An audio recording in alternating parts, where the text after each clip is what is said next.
Welcome back everybody, back again with a new episode of Rpgibberish. And before we get started for this episode, which as you can see by the title is going to be all about Devil Survivor 2 Record Breaker, the newest SMT release, I have a quick announcement, and that is of course that my co-host is not here at the moment, and my co-host is actually changing names. So it's no longer RPG Swagman and Arrow, it's now the Wanderer from the past. So we'll see how that goes with the fonts and logos and stuff. But a great new title and name from Greg, so I hope you guys will enjoy it. But he's not going to be here for this episode. He might be here soon on Rpgibberish with some episodes being planned. And of course, I know that you guys are all very excited and interested to find out what our thoughts are on the Trails in the Sky announcements that Xheat has been dropping. Yes, we are hype. If you've seen the Facebook wall, it's very interesting. But we're not going to be talking about it in this episode. It's all going to be about Devil Surviving. And I'm not going to be doing this on my own. I have a great guest here who has appeared on Rpgibberish before. And that is, of course, the great SMT and Atlas fan, Devil May Pie. Hey, what's up, guys? Yeah, thanks for having me, man. Yeah, no problem. I'm very excited to have you here on the, what is it, the sixth Rpgibberish Revived episode. Like I mentioned before, we'll probably do this more often when there ever is a new release game, new RPG release, and some people in the community have played it, like yourself. Then I'll invite you on to talk about it, and I think it's going to be a lot of fun. So. Before we actually get started for this episode, we're going to be splitting it up. There's going to be a spoiler-free part, very specific spoiler-free part. So if you have not played any of the Devil Survivor games, we will talk about Devil Survivor 2, and then later on, once we make it clear, there's going to be a spoiler part, spoilers on the story, spoilers on everything, and as a warning, there is going to be no spoilers for Devil Survivor 1 and Devil Survivor Overclocked, just for the fact that it's been 5 years since I played it and I can't even actually remember how the story went by. So, be safe here. It's only going to be Devil Survivor 2 spoilers. So, that being said, let's delve right into the actual talk, Devil Survivor 2. Alright, so time to talk about some Devil Survivor 2 Record Breaker, or actually Shin Megami Tensei Devil Survivor 2 Record Breaker. It's probably one of the longest titles I have in my video game collection. So, we'll see how it goes. Devil Survivor 2 or Record Breaker, whatever, you will probably hear the terms and titles intermixed. Desu 2, whatever. I'll try to stick with Record Breaker for now. Yeah, we'll just go with Record Breaker for short. Yeah, exactly. I think that's definitely the best way to go. Record Breaker was released early in May 2015 for the Nintendo 3DS, and just to sadly disappoint quite a lot of people out there who live in Europe and Australia, officially Record Breaker is not yet out in Europe and Australia. It's coming out in the fall. Or no, actually it's coming out, and this sucks, it's coming out in 2016 actually. Etrian Mystery Dungeon is the one that's coming out in the fall. I thought we were through with this bullshit, but NIS Europe apparently has other plans, so you guys will have to wait for the full version of Devil Survivor 2, which Record Breaker is pretty much that. It is the enhanced remake, and we'll talk a little bit more in a second what it actually is. It's the enhanced remake of Devil Survivor 2, which came out in 2012. Took a pretty long time for Atlas to release it. The game was postponed for a while due to quality issues. But we finally got it in May. So of course, me being the absolute ridiculous Shin Megami Tensei fanatic that I am, I had to import it. I have been playing it on my North American 3DS. And I've actually been playing it quite a lot. It's actually right before the recording of this one, still playing it. That being said, I have finished it though. And Danny, you finished it as well, right?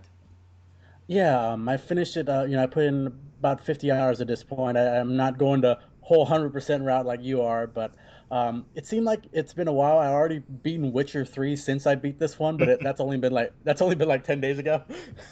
So I've been playing a lot of stuff, but yeah, I remember a lot of details quite fondly. So yeah, I've been much hyped for this one ever since I played Overclock last year, and it really sucks about Europe, having to wait that long. So, I mean, if you really want to play Atlas games, if you're in Europe, you might as well get yourself a North American 3DS and start importing because it seemed like they've been having this kind of trouble for a long time. Just hope Persona 5 doesn't follow along with that. Oh yeah, it's ridiculous. I remember 2013. Shin Megami Tensei 4 was announced very early on that year. I finally imported the Fire Emblem Awakening 3DS. What was it? July, I think SMT4 dropped. That game was not released in Europe for at least 15 months or something like that. It came out like October 2014.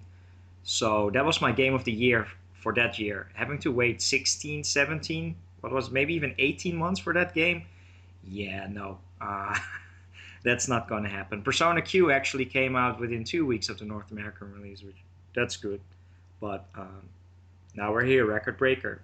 I don't actually hope that it's going to be my game of the year, Record Breaker, but for right now, already halfway through the year, it is my game of the year. So, import that stuff. However, to get back into it, I think we have to talk a little bit. We both played this game for many hours and we're very well in depth. But we've got to take it a step back for people who aren't very, very aware of what Devil Survivor actually is. So, Devil Survivor is basically the strategy RPG spin-off series within the Shin Megami Tensei. So usually Shin Megami Tensei, it has their first-person dungeon crawlers, or now with SMT4 the third-person dungeon crawlers, and then they have quite a lot of different sort of spin-offs out there. And the Devil Survivor spin-off is actually one that is like a grid-based strategy RPG or turn-based RPG or even tactical RPG, intermixed with turn-based battles. So you move on the grid, and once you actually come up close to an enemy and you hit the attack button, it kind of, say in a Fire Emblem game, you just get the animation where they're fighting. But in a Devil Survivor game, it's actually different, where you're 3-on-3, you have your leader and a left and a right, sort of sidekick. And then you just have your turn-based battle system where you can use attacks, you can use spells, you can defend, buffs, all that, heal, all that good stuff. And so it's kind of a hybrid between a strategy RPG and a tactical RPG. And I'm quite fond of that. I don't know, Danny, how are you with the actual hybrid gameplay? I quite like it a lot, actually. I'm still have not played that many strategy RPGs. Like I said, Fire Emblem Awakening was kind of my big eye opener, and I think I've only do we even count Valkyria Chronicles? I think that's kind of a hybrid as well, so I don't count that. But yeah, I played Overclock last year. I absolutely loved it. I did like the fact that it was grid based, but at the same time, once the battle started, it was your standard turn base, and you have your good old SMT mechanics with the or I guess the newer ones, the press turn and your demon party.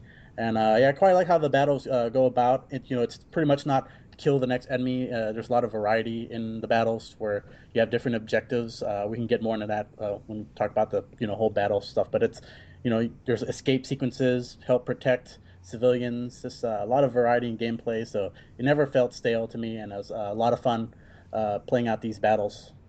Oh yeah, no, definitely. It's yeah, we'll get a little bit more into gameplay differences later on in style, but just from get-go, so that's the Devil Survivor series.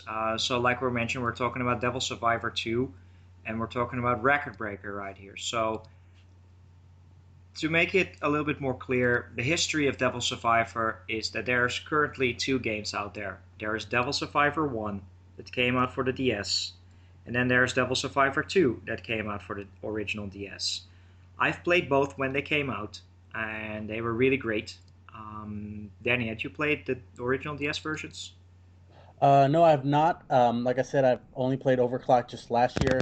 Obviously, having the more enhanced version on the 3DS, I opted for that. I was so very close to playing Devil Survivor 2 many times before Record Breaker came out. I don't know. I just couldn't wait anymore. I was like, I just want to play Devil Survivor 2 right now. But I was like, no, just gotta be patient. Record Breaker's right around the corner. So I ended up waiting for this version. So no, have not touched the older ones. So can you tell us more, about the some of the difference between the two versions for people who don't know? Oh yeah, no, definitely. Yeah, so basically what happened is, we had those original two DS versions, which are great on their own. I really love them. If you've seen Aerostop on our Japanese RPGs, they were there. They're in there. I think Devil Survivor 1 was in the 50s, Devil Survivor 2 was in the 30s. So really great games.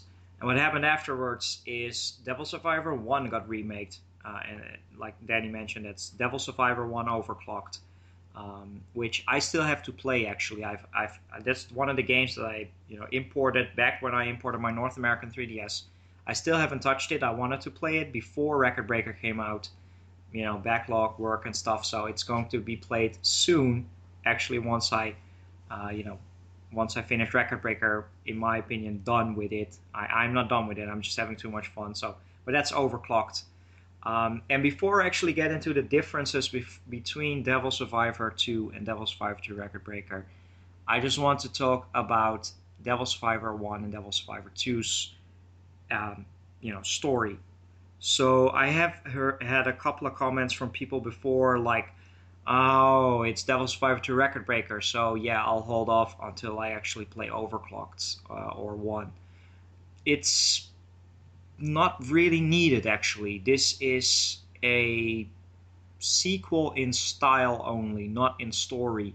So the cast of characters in Devil Survivor 1 is completely independent of the cast of characters in Devil Survivor 2, which is kind of the same in Persona 3 and Persona 4. It is just a same gameplay system, same sort of setting, which we'll talk about soon. So if you have any concern of I have to play both Devil Survivor 1 and Devil Survivor 2, you know, I would recommend you play both, and I'm sure Danny will say the same, but you don't really need to play them in order. So like right now I'm playing Record Breaker first and then I'm going back to Overclocked. So just to set the record straight, they are Yeah. two distinct story games, and you don't need to play one in one, which is different. Say Digital Devil Saga, to confuse you again. Digital Devil Saga, that you actually have to play one first and then the second because it's a story continuation. But it's not the case with Devil Survivor 1 and 2. So now we got that out of the way. What is different in Record Breaker is, so we had the Devil Survivor 2 story, which is a story that takes place over about, I would say, you have the it takes place over days. So there is about 8 days in the original Devil Survivor 2 story, and there's multiple routes in it, and we'll all talk about that later on in the spoiler part. But what happened with Record Breaker is they did a couple of nice things.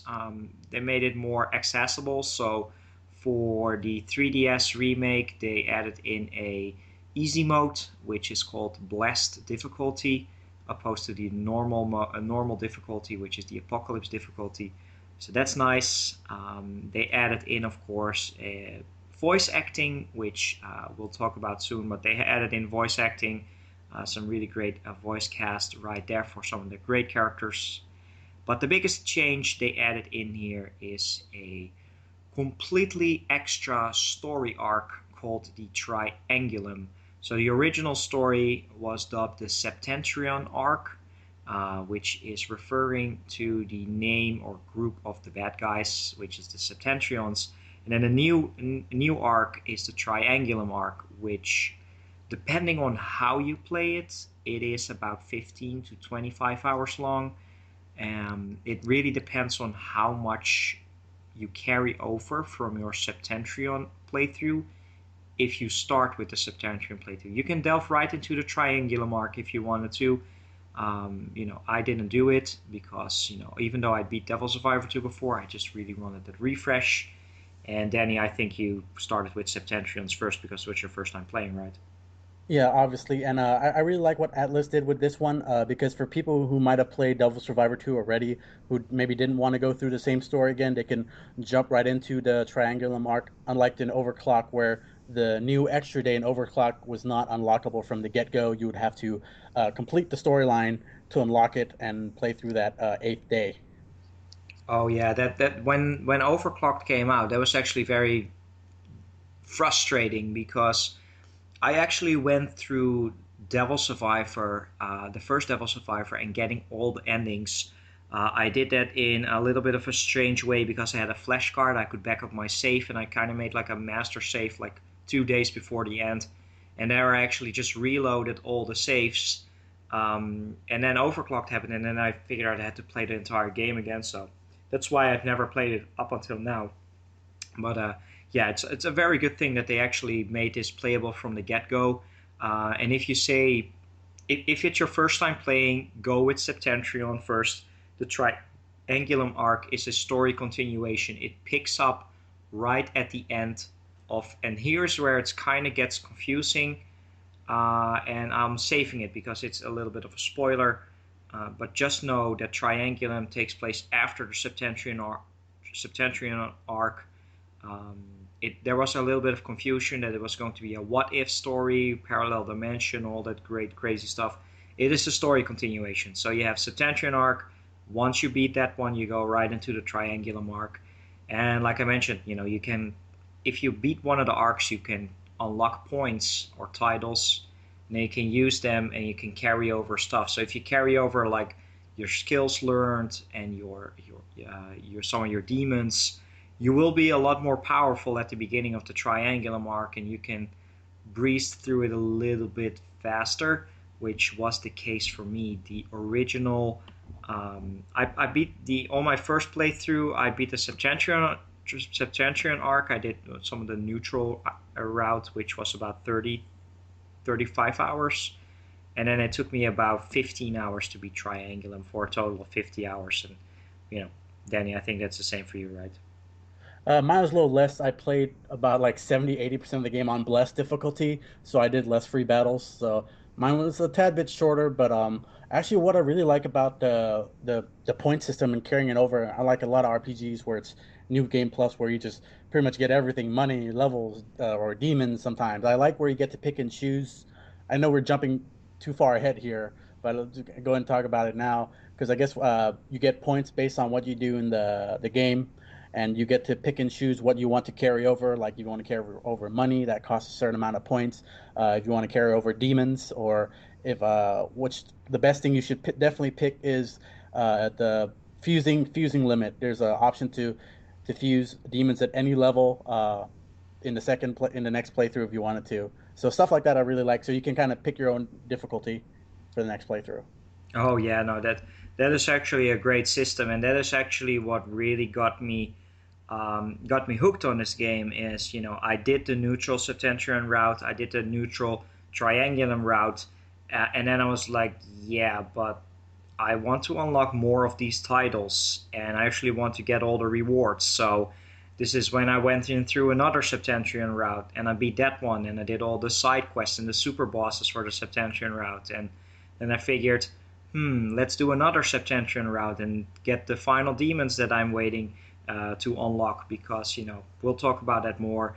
And I'm actually right now at the final boss of my third Septentrion route, and I'm pretty much right before we started recording. I was working on getting 100% compendium. I have about 58% now, and hopefully I'll get that 100%. And then there's Triangulum endings I still got to get, and then it is a very, very addictive system, which with the DS versions, I never really got into it. I just beat the game and I kind of reloaded saves, with backing them up without having to replay the entire game. But now I see the benefits actually if you have the desire to go back and you get these titles and skills. Now it's not a perfect system. I'm not going to lie. I'm now in my third Septentrion playthrough, and all I'm doing is just auto reading through most of the events and just picking the events that I missed. But the battles are ridiculously easy. I carried over all of my level 99 demons. It's there's no challenge anymore. Even just the bosses, they are ridiculous. I can one turn bosses, and even on the apocalypse difficulty, there's no challenge. It's not like the levels of the enemies are the same as my demons, so it's very easy to get through. But on the other hand, I'm just like, why not just skip the battles? Just give me an option to skip it, and just let me actually play the ones that I want to play, which are the super bosses and the special events that I missed, and where you can unlock demons and all that stuff. But it's a great, Yeah, great fucking system. yeah, and let's talk about the difficulty for a second. Is after your many playthrough, is there a third or hardest difficulty to unlock or anything? Sadly, no. So it's just Blessed and Apocalypse. The Yeah, third difficulty, in my opinion, was New Game Plus. If you do New Game Plus and you have to do the side quests, the difficulty comes in because whatever you do, no matter how many titles you get, you will never be able to carry over your level. So you'll always start at level 1 or level 5-ish again. And then you can get through these events where the demons that you're fighting are really high level. So that's where the challenge comes in, and you have to do some super bosses, and those were quite challenging. I would say that is the third difficulty. I still have to do one super boss in the triangular mark, which is new. So that's where it comes in, but there's not really a super difficulty, I would say. yeah. And for those people who are wondering, what difficulty to pick, for me, I'm not embarrassed to say I'm always going for the easiest one in JRPGs. I'm there for the story and the visual novels and shit.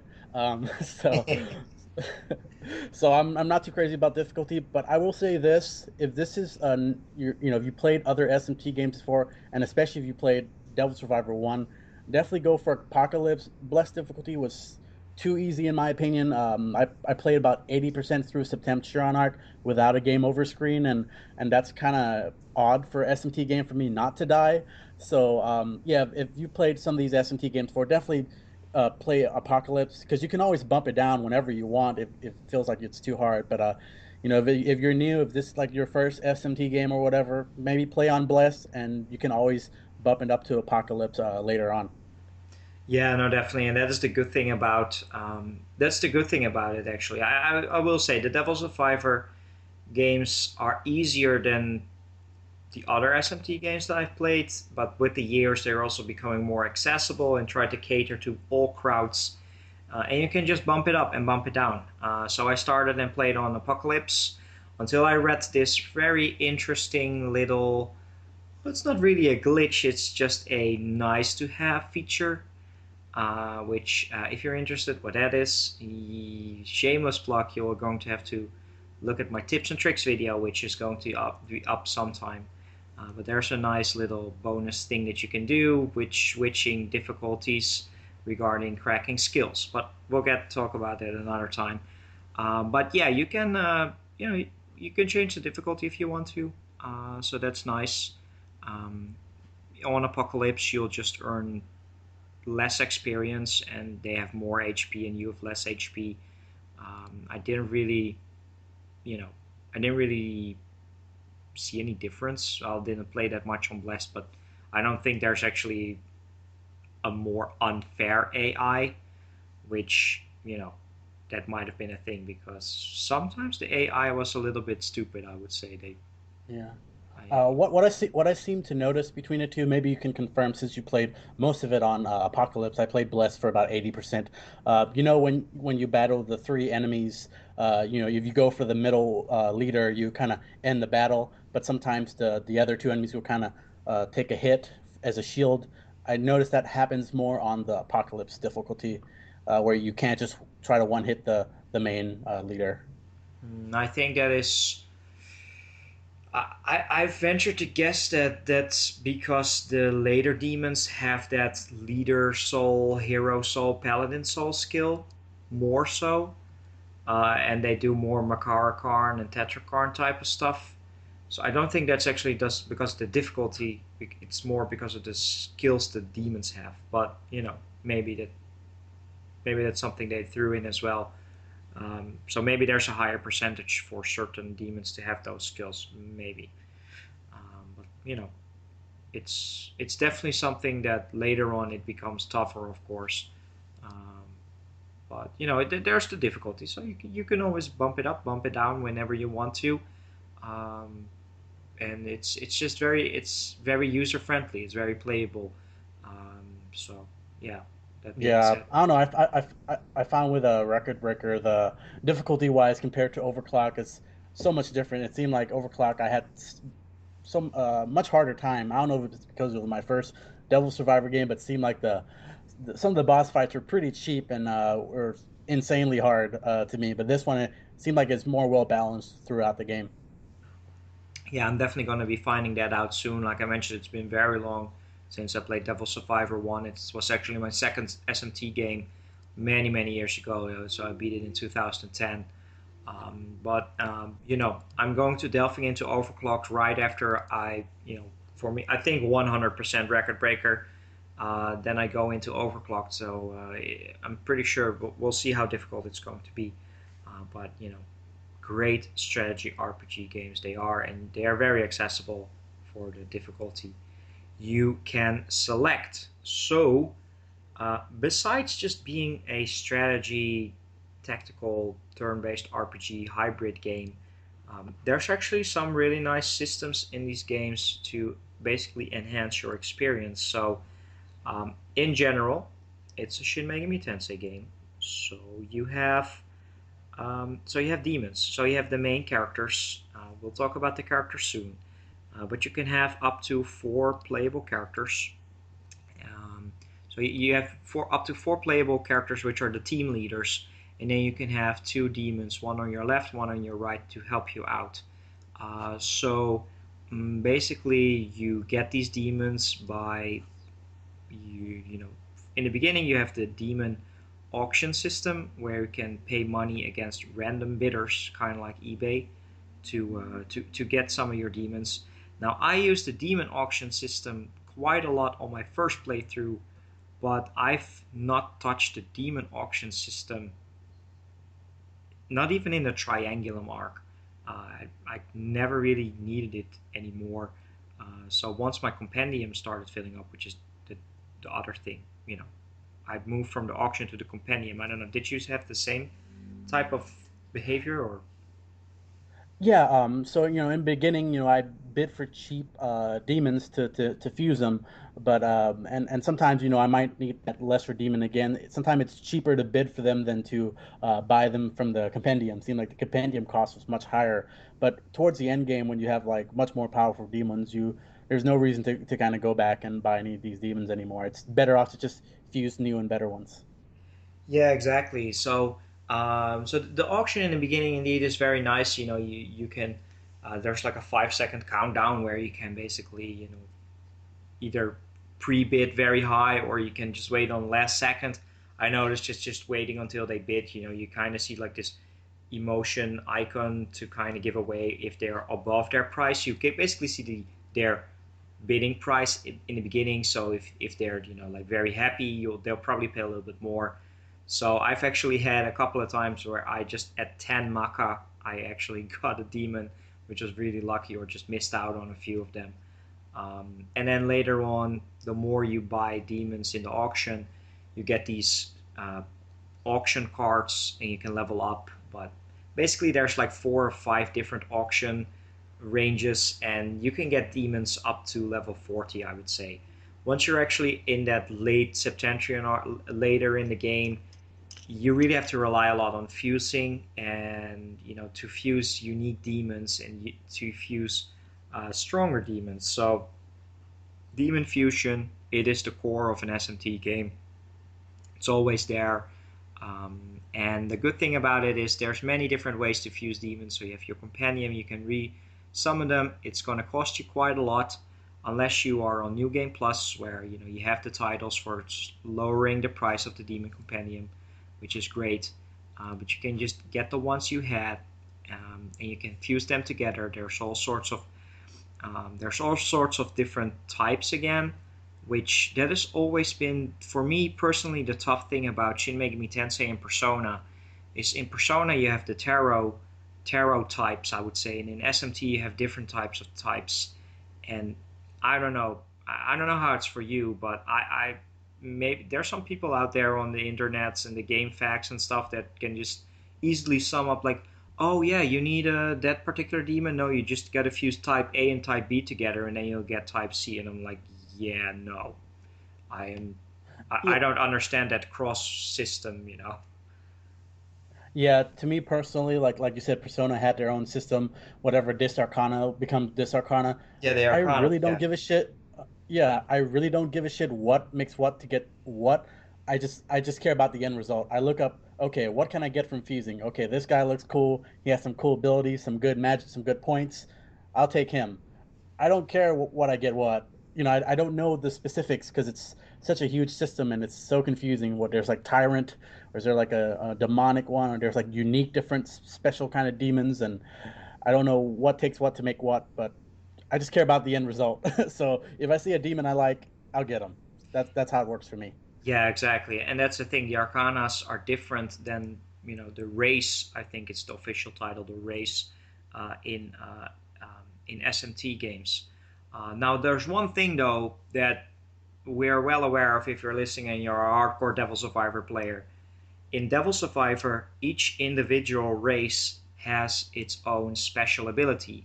So, say some of them, they have the ability to move, which are the flying types, the avian I know. They have winged flight, so they can get up to +6 range and they can move very far.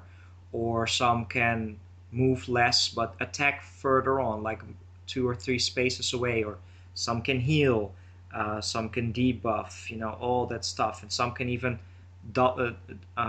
attack twice on one turn, which, that's matchless. Those are very powerful. So if you have a matchless and you have a winged flight combo, I'm not saying, but that's pretty much breaking the game right there.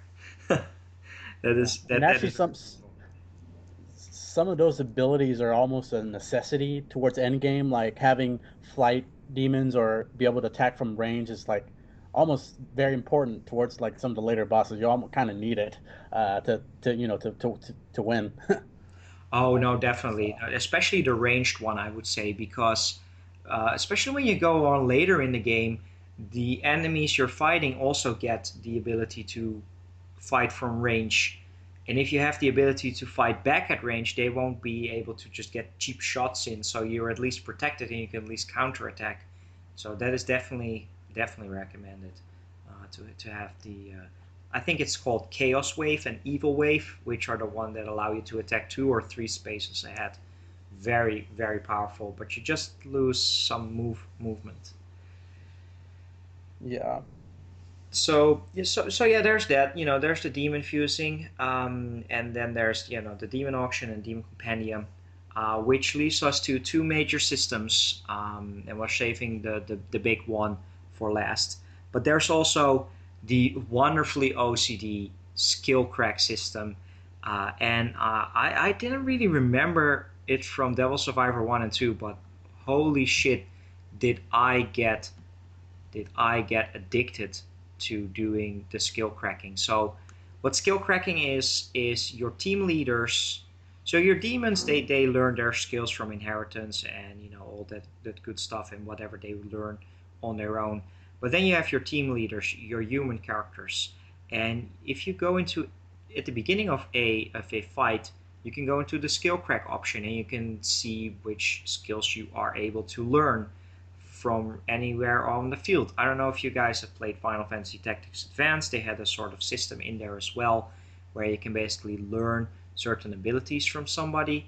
But here it is again, so skill crack. So say somebody has a fire spell, you just put skill crack with that particular human character, and if you are the one dealing the final hit on that character that has fire or agi in this case, you will learn that skill and you can then use it in next battles. So that's basically how it goes. You have three types.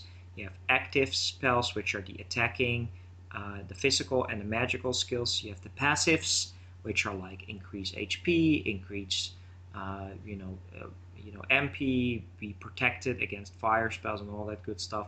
And then you have also the auto abilities, which is usually just a debuff or use less MP and all that stuff. So it's a very interesting system because if you learn the right skills, especially in the beginning of the game, if you learn the elementals, the elementals like the Agi, Bufu, Zio, and Zan, which are your typical ones, your fire, ice, electro, and wind, you can create some very deadly combinations. So not cracking any skills will do yourself a major disservice when you're playing this game. It will become a lot tougher, or you can make it very easy if you just crack the right skills and set up the good combinations. And I got really, really addicted to it. I don't know how for you, but I really wanted to get them all, and right now I have them all. So you did a lot of skill cracking, right? Oh yeah, quite a bit. Not as much as you. I didn't feel the need I had to get every skills, but I knew which one that was pretty important to have and was pretty powerful. And what I really love about this system, this is unique to Devil Survivor, and I think it just complements the strategy RPG element so well because having the skill crack, not only you get to learn these enemies' abilities, but you get to set them before battle. So each battle, you have like a preparation phase, and you get to look at the whole map and see what the enemies are, what they're weak to, and what their attacks are. So your party of the four characters, they have three slots for abilities they can use. They have three passive abilities, and I think there's the third one. It's like one slot. It's like an auto ability. And with each battle, they're so different. You'll fight enemies with different weaknesses and affinities. So you're not stuck with one ability. You're not stuck with Aji the whole game. You can change it to whatever you want at the beginning of battle, and I think that makes planning for all these battles much more fun. And if you die, you don't even have to grind for levels. You can switch up some abilities you crack, and it can be a whole turn the tide on the battle completely. So I think it works really well in this strategy RPG setting. Oh yeah, definitely. Yeah, it's funny, I'm now on my new game +3, and I've learned all the skills last playthrough, and I still make the mistake of going into skill crack to see which skills there are to learn, because it's just second nature. You want to see what you can learn next to prepare, and it indeed adds a very nice layer of strategy in there. It also adds in the fact that you don't really want to rush. There's certain fights where it's just defeat the boss instead of defeating everybody. But if you want to skill crack, you go out of your way to make sure to leave the boss last, and or just sometimes it's the side characters that you have to crack, so you don't just rush the middle leader because we didn't really tackle this. But if you defeat the leader in a uh, three enemy party, the, even if they have health left, the left and right automatically disappear because they are summoned, by the leader. So that's basically how it goes. Um, that's a very very nice system, and everything. Uh, Yeah. don't you just hate it? Don't you just hate it when you set a skill crack for one of the enemies and you do like a fire dance or something, and it kills like the boss and the other enemy, but not the one you're trying to crack, and you lose out on that skill? That happened to me so many times. Yeah, I didn't do it that much in fear of me actually having that problem. So I tried to really just focus with attack and very concentrated attacks on that particular skill that I wanted to crack. It actually happened to me once. It happened to me in a different way because basically it's the human character that you set it up to that needs to crack that particular skill. So in all my infinite wisdom, here I am on like the second to last day where it's prayer. It's the absolute strongest healing skill. It heals your entire party completely, and it heals your status effects gone as well. So I thought that I had this skill cracked with everybody because later on in the game, if you we'll talk about it, but you can unlock the fact that if you set it up to one person, both the main character and the others can crack it. It's called joint skill crack. Um, but the thing is, I killed the boss with the incorrect character, and it was a pretty tough fight. So I was like, I'm gonna redo it again, and I figured I'm probably gonna have another chance at prayer soon. That didn't happen until very late in Triangulum, so that was probably not the best choice. But it is an interesting system. That is, you got to be careful. If you want to learn some skills, then make sure you kill that particular enemy, or do it with the character that you need to crack it with.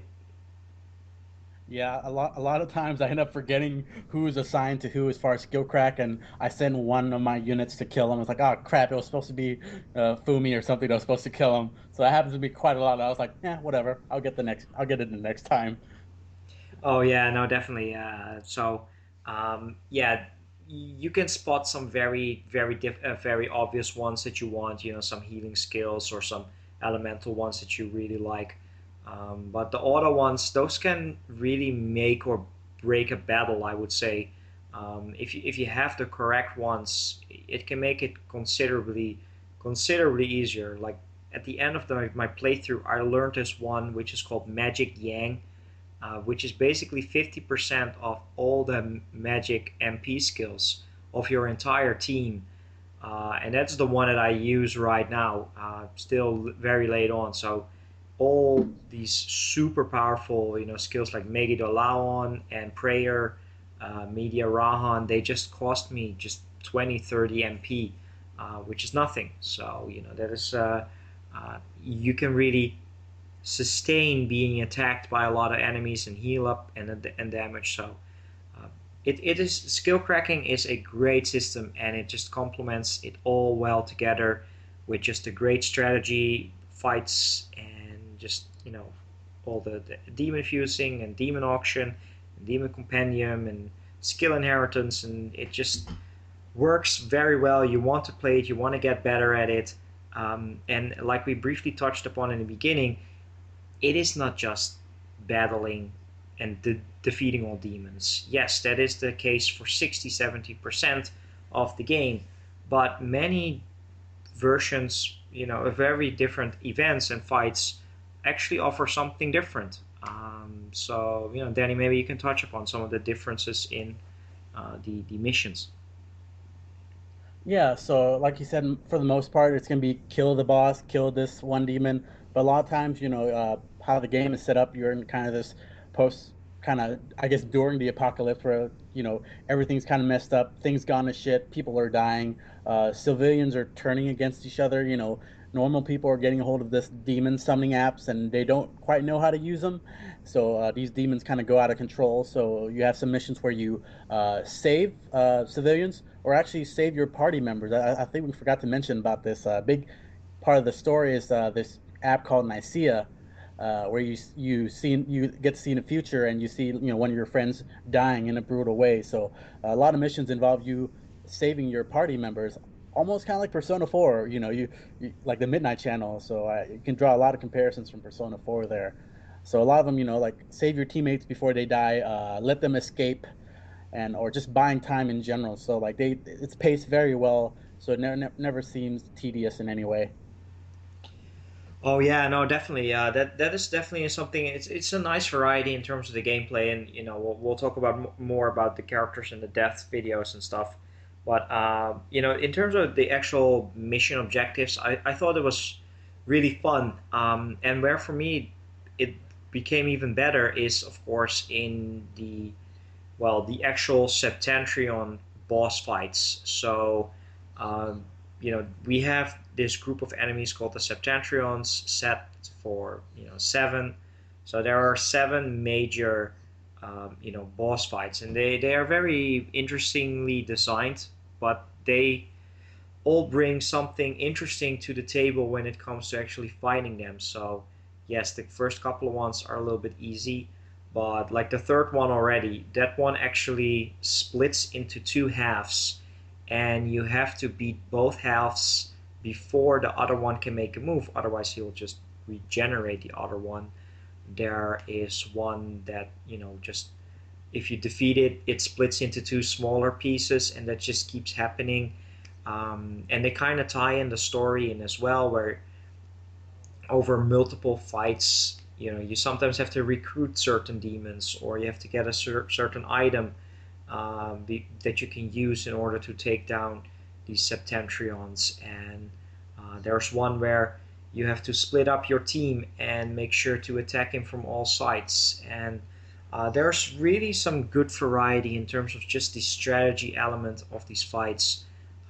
And that is what I really liked, and it showed in the final boss fight as well, where you can make it as easy as you want to by just breaking it down into small pieces and then just going for the main part. And they really did it well. It really shows that it's more than just strategy RPG and just fighting wave after wave of enemies, but there's good variety in the battles, which adds in, which is probably going to be the part we're talking about soon, which is story and characters. But gameplay-wise, everything just really, really fits well together, and that's what makes this such an enjoyable game to play. Yeah, I forgot to bring up the stats leveling up wise. Okay. When you level up, you allocate your stats. That's a huge part of the game as well. Um, so when you level up, you have one of four stats you can level up one at a time. You have attack or strength, vitality, which is your health, magic points, of course, your magic and MP, and lastly, agility. I think that affects your turn order or turn speed. I don't know how much that affects how many squares. Does that affect your squares too? How much you can move? No, that was actually something I was disappointed by. I thought that every 10 points would get you another move, but that's actually not the case. It's just the attack order, and also the extra turn probability in a 3-on-3 turn-based fight. Okay, yeah. For some reason, I thought it affected the square movement, but it didn't. So I was disappointed in that. But and that's why skill crack is important because when you level up, you don't get abilities. Abilities is only through skill crack. But when you level up your points wise, you pick where you want to go. And I recommend going for either a strength or magic build. I You can agree with me, Mike. I don't recommend going evenly on both. I went for a full on out magic build where crazy amount of MP, magic damage is ridiculous. So my character usually mostly magic.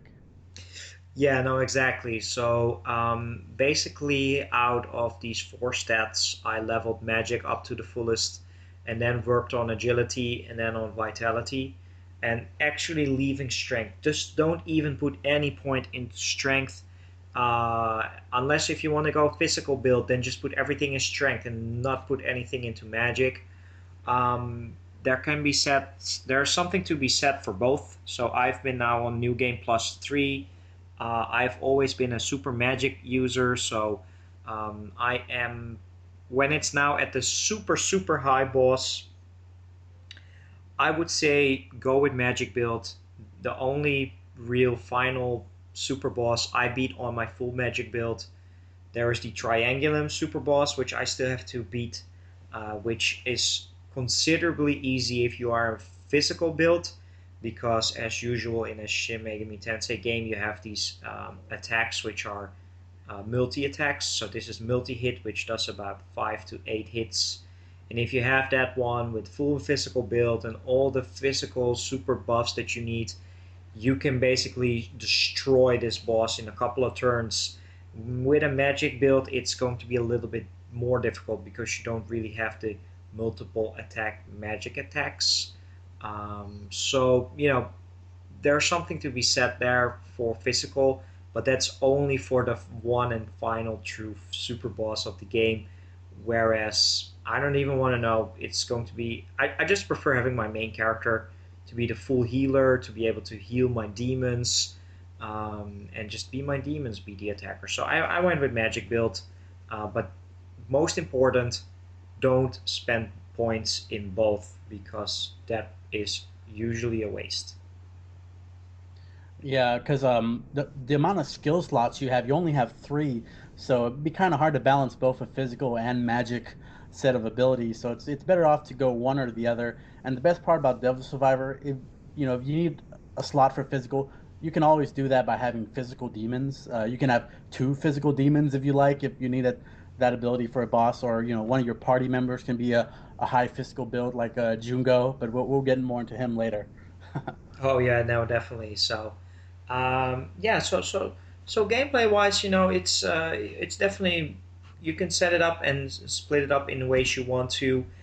You can be very balanced with your characters and your demons.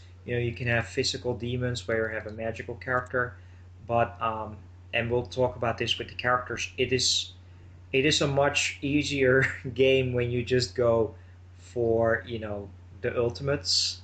So there are certain characters and team human characters that just have an ultimate stat. So I basically fought the entire game with the three characters that had the ultimate stat in Magic, and I fought with the one character that had the ultimate stat, which is 40 points on physical, so on strength. And you just add some good demons for them to complement them well, to be able to do the press turn system, to attack the weaknesses of the bosses, and that's where you usually just destroy everybody. Whereas and that actually shows because some of the later characters that join your party, some of these supposedly super powerful ones, they were actually pretty lame because they would have 20 points into strength and 20 points into magic. Great all around build, but I just want Team 40. I just want Team 40 is absolutely god tier, and that's the main character. That's Fumi, Otome, and Jungo. That is my OP squad right there. Team 40. Yep. Yeah, my team build, I guess we can go to team builds now. It's pretty much the same way. You have like 12 to 13 characters to mess with, and they go in and out throughout the story, but for the most part, you get to play with who you want to play. And yeah, I pretty much have the same thing where I had, you know, um, Jungo as my main physical guy. He has, max strength by the end, just using Assassinate and Pierce, killing boss in one hit. He was super OP. Of course, Fumi with her high magic and just, doing Holy Dance and just killing everyone. And actually, my fourth slot is I never got an official fourth person. It's always first it was Io for a while. Then I messed around with Ari because she had high agility. I want to mess with her. Then Yamato was in there for a while, and I think I ended up sticking with Otome just because she had the max magic in the end. But the fourth party member I kind of had fun with. I see. Yeah, yeah. For me, that's true. Some of the characters that we're talking about, they don't join until a couple of days later in. Otome is actually, I would say, the last of the normal characters to join you until you're like really late game and you can get some of the alignment characters. But it's a good way, and there's always backup characters. Now, one thing though, if I had to pick one thing that I really wish this game would have, and I don't know how much it bothered you, but because of the swapping of the human characters, you also had to swap their skills. So I had just setups so I had my main character, he had his skill sets, and then the second, third, and fourth character was always magic, magic, physical. So even if Jungo say had to be switched with Daichi, sure, no problem. But then the shitty part came in, whereas I needed to switch his skills from Jungo to Daichi, and that was never a really intuitive system. I much rather have had them add in like an option to just copy the entire set over. I don't know if you had trouble with that. Yeah, like I said, since I mess around with my fourth party member a lot, so I would always have to be switching up my crack skills to the new character. I did that constantly because some of these battles, some characters weren't playable because they're part of the plot or whatever. So I think Fumi missed a couple of battles and Otome was missing a couple. Um, so yeah, that was a little annoying. A copy and paste, to another character would have been preferred. Oh, definitely. And if we're talking about kind of gameplay improvements, one thing I would love, especially now that I am on the New Game Plus, is if the L button would be, acknowledge or just, move on. So I cannot actually play it one-handed, which, there's all sorts of reasons why we want to play one-handed, but in this case, it would just be very easy. So you can just select your commands and hit L to proceed. But now you actually have to hold the system with two hands. And when you're New Game Plus, it's just it's on auto read. I've seen these events, and it's just then you have to select an option. That's just a very minor thing that would have made it even better if it was in there. It's just a minor thingy, but sad that it isn't in there. But Yeah, Yeah, going back to the battles again, like be cool. You can skip battles completely. Like you remember how Catherine had like where you max out a like a puzzle level, like you get like the gold trophy, you get to just skip the puzzle completely and just see the cutscenes. I wish there would have been something like that implemented in, Yeah, uh, exactly, so you can get exactly. all That is get all the something endings. I And that's a I used a lot in Catherine actually to be able to do the other endings. I did all the endings just because I could skip all the gameplay. So that's a very good point. yeah Had it in SMT yeah already. yeah, I would have never gotten all the Catherine endings if I had to do all the puzzles 8 times because there's like 8 endings in that one. So Yeah. yeah, not cool. But that's just us being too nitpicky. And I think I don't know we have much left to say about the battle, but the next thing I really want to talk about, I'm pretty excited. I really want to talk about the fate system, Yes. the new thing that's in Devil Survivor 2. You mind if I take the lead on this one? Exactly. No, this was the big thing I was talking about. So, gameplay wise, this is of course part of gameplay, but in terms of the battle system, I think we've pretty much handled everything. So let's just delve right into Fate and story, spoiler free Yeah, for now, and characters, but go for it. yeah. So the new thing that's was not in Devil Survivor 1 or Overclock. It's the fate system.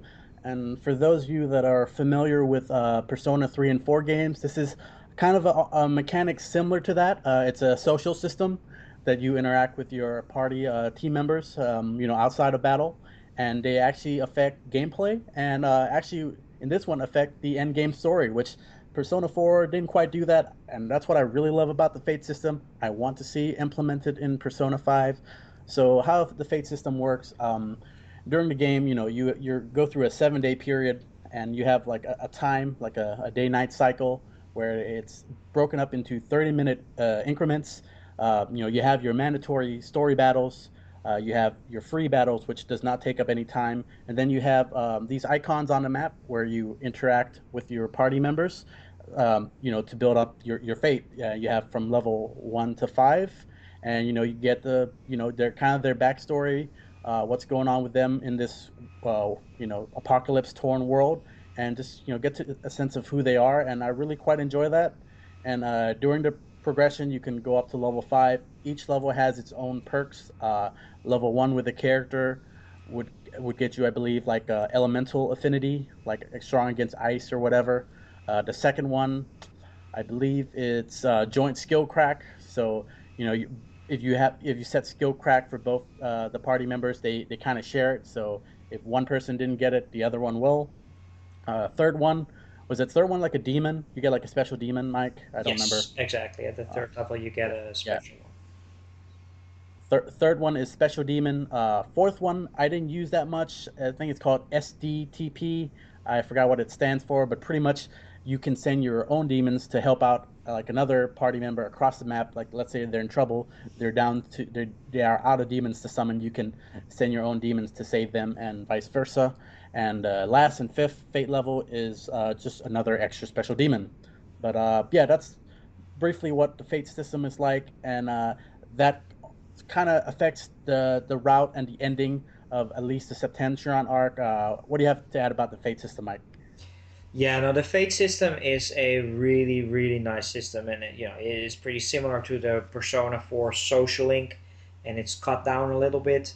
And I really liked it, especially for the fact that I started the Septentrion arc, and of course, to get the best neutral ending, you can already guess, of course, is that you have to have all your characters at a specific fate level, which is 4, um, by pretty much the end of the last day, um, to be able to get into the super neutral true ending. So it's a very nice thing, and while there are definitely while this is one of the best cast of characters out there, except for one, which we'll talk about soon. But it is again it's a great story. They learned a lot from Persona here as well, but again each character has its kind of like own little story arc going on, dealing with the whole apocalypse and the world ending, or with the things that are happening, and there's some great parts, and the fate system really works well. The rewards, though, the joint skill crack is great. The extra demons, yeah, haven't really messed around with that. I don't really think that, except for really late game, I really made use of some demons, and then the summon demon transfer protocol or something is actually what it stands for. That, didn't really use it. So the bonuses could have been improved a little. Um, and it's a great system. So you just have to, all the answers that you give during their events and also during the main story, that can get them fade up faster and stuff. So um, it is a great system. I really like seeing it, and I kind of like this social link aspect that is now sort of becoming a sort of standard in certain JRPGs. So great system.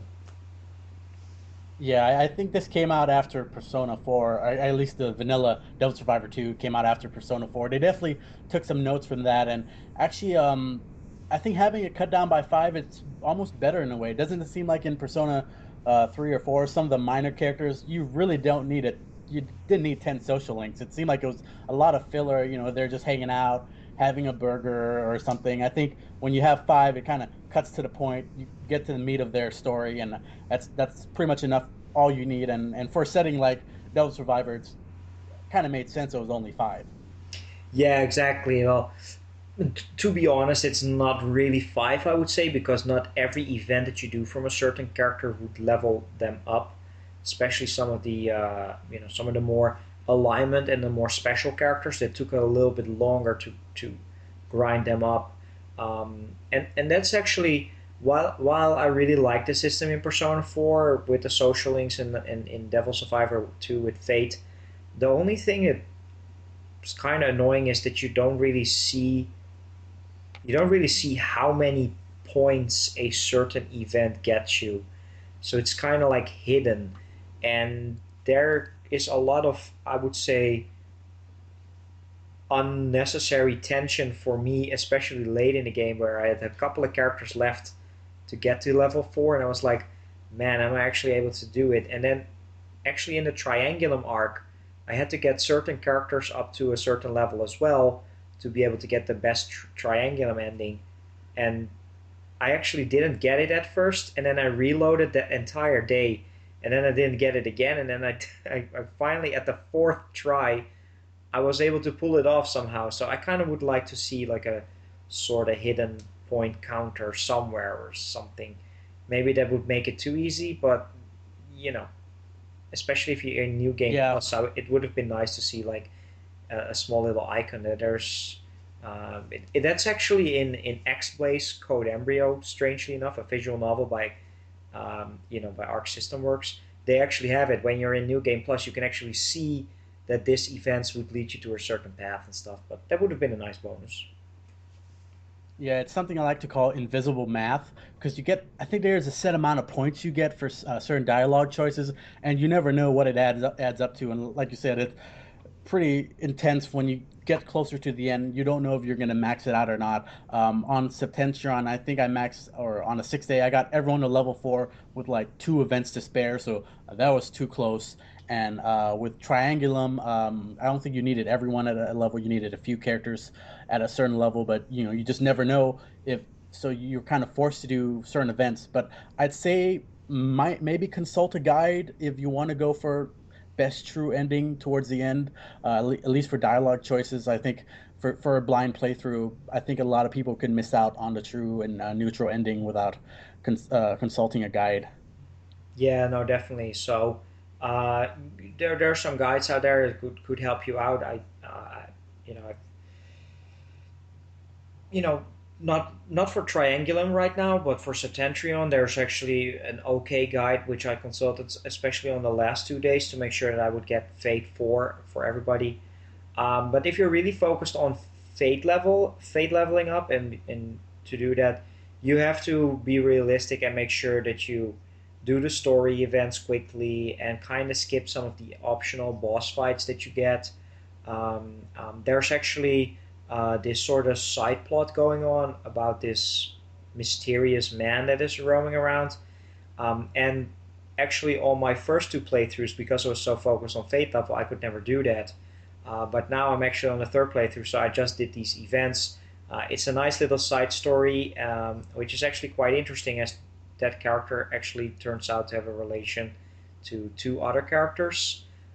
So that was actually a pretty interesting. And then another thing that we didn't really talk about is your characters can actually die.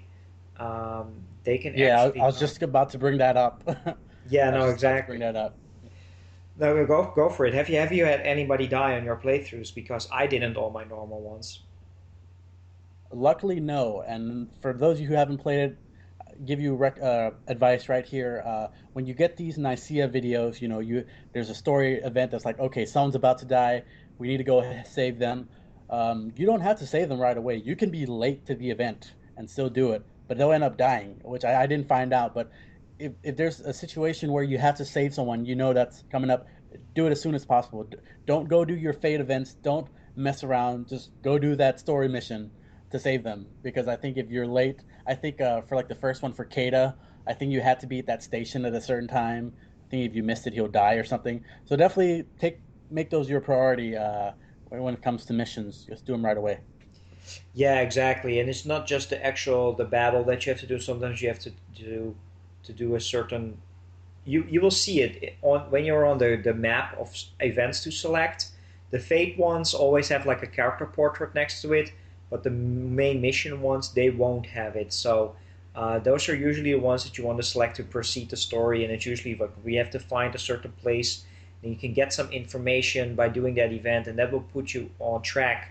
So the thing is, right now I'm actually on the new game, the third playthrough, and I just figured let's just try, and then I actually found out that you can actually let these characters die.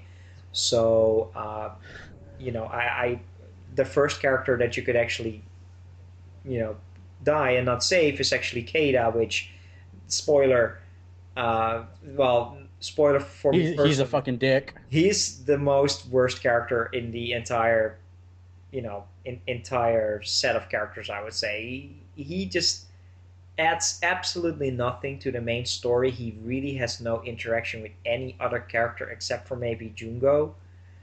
He sucks, in my opinion. But Yeah, so he's like one of those characters who's an not. I guess you count this as spoilers or whatever. I don't care. You can count. He's one of those characters that's pretty much an asshole all the way with no redeeming qualities. Unlike a certain other OP character, Yamato, who's kind of a dick, but he's really cool. We'll get into that in the spoilers part. But yeah, yeah, exactly. Kata, nothing worth redeeming for him. Yeah, he's a very one-dimensional character. Like e- even in the Septentrion arc, it isn't really addressed. But he's like this very fighting, I'm on my own, independent character, and he's just there. And to actually have him die, I didn't care about. But then I was tempted to see how far I could take it. So then I let other characters die, and then it actually turns out that there is this sort of um, auto protection underwater auto protection system in where if you have certain characters die, then other ones will be automatically saved so that you can always have enough characters to beat it. So I was a little bit disappointed by it actually, because I would like to find out the worst route that you can take, so that you can actually just have you know no characters at all, maybe except for just your main character.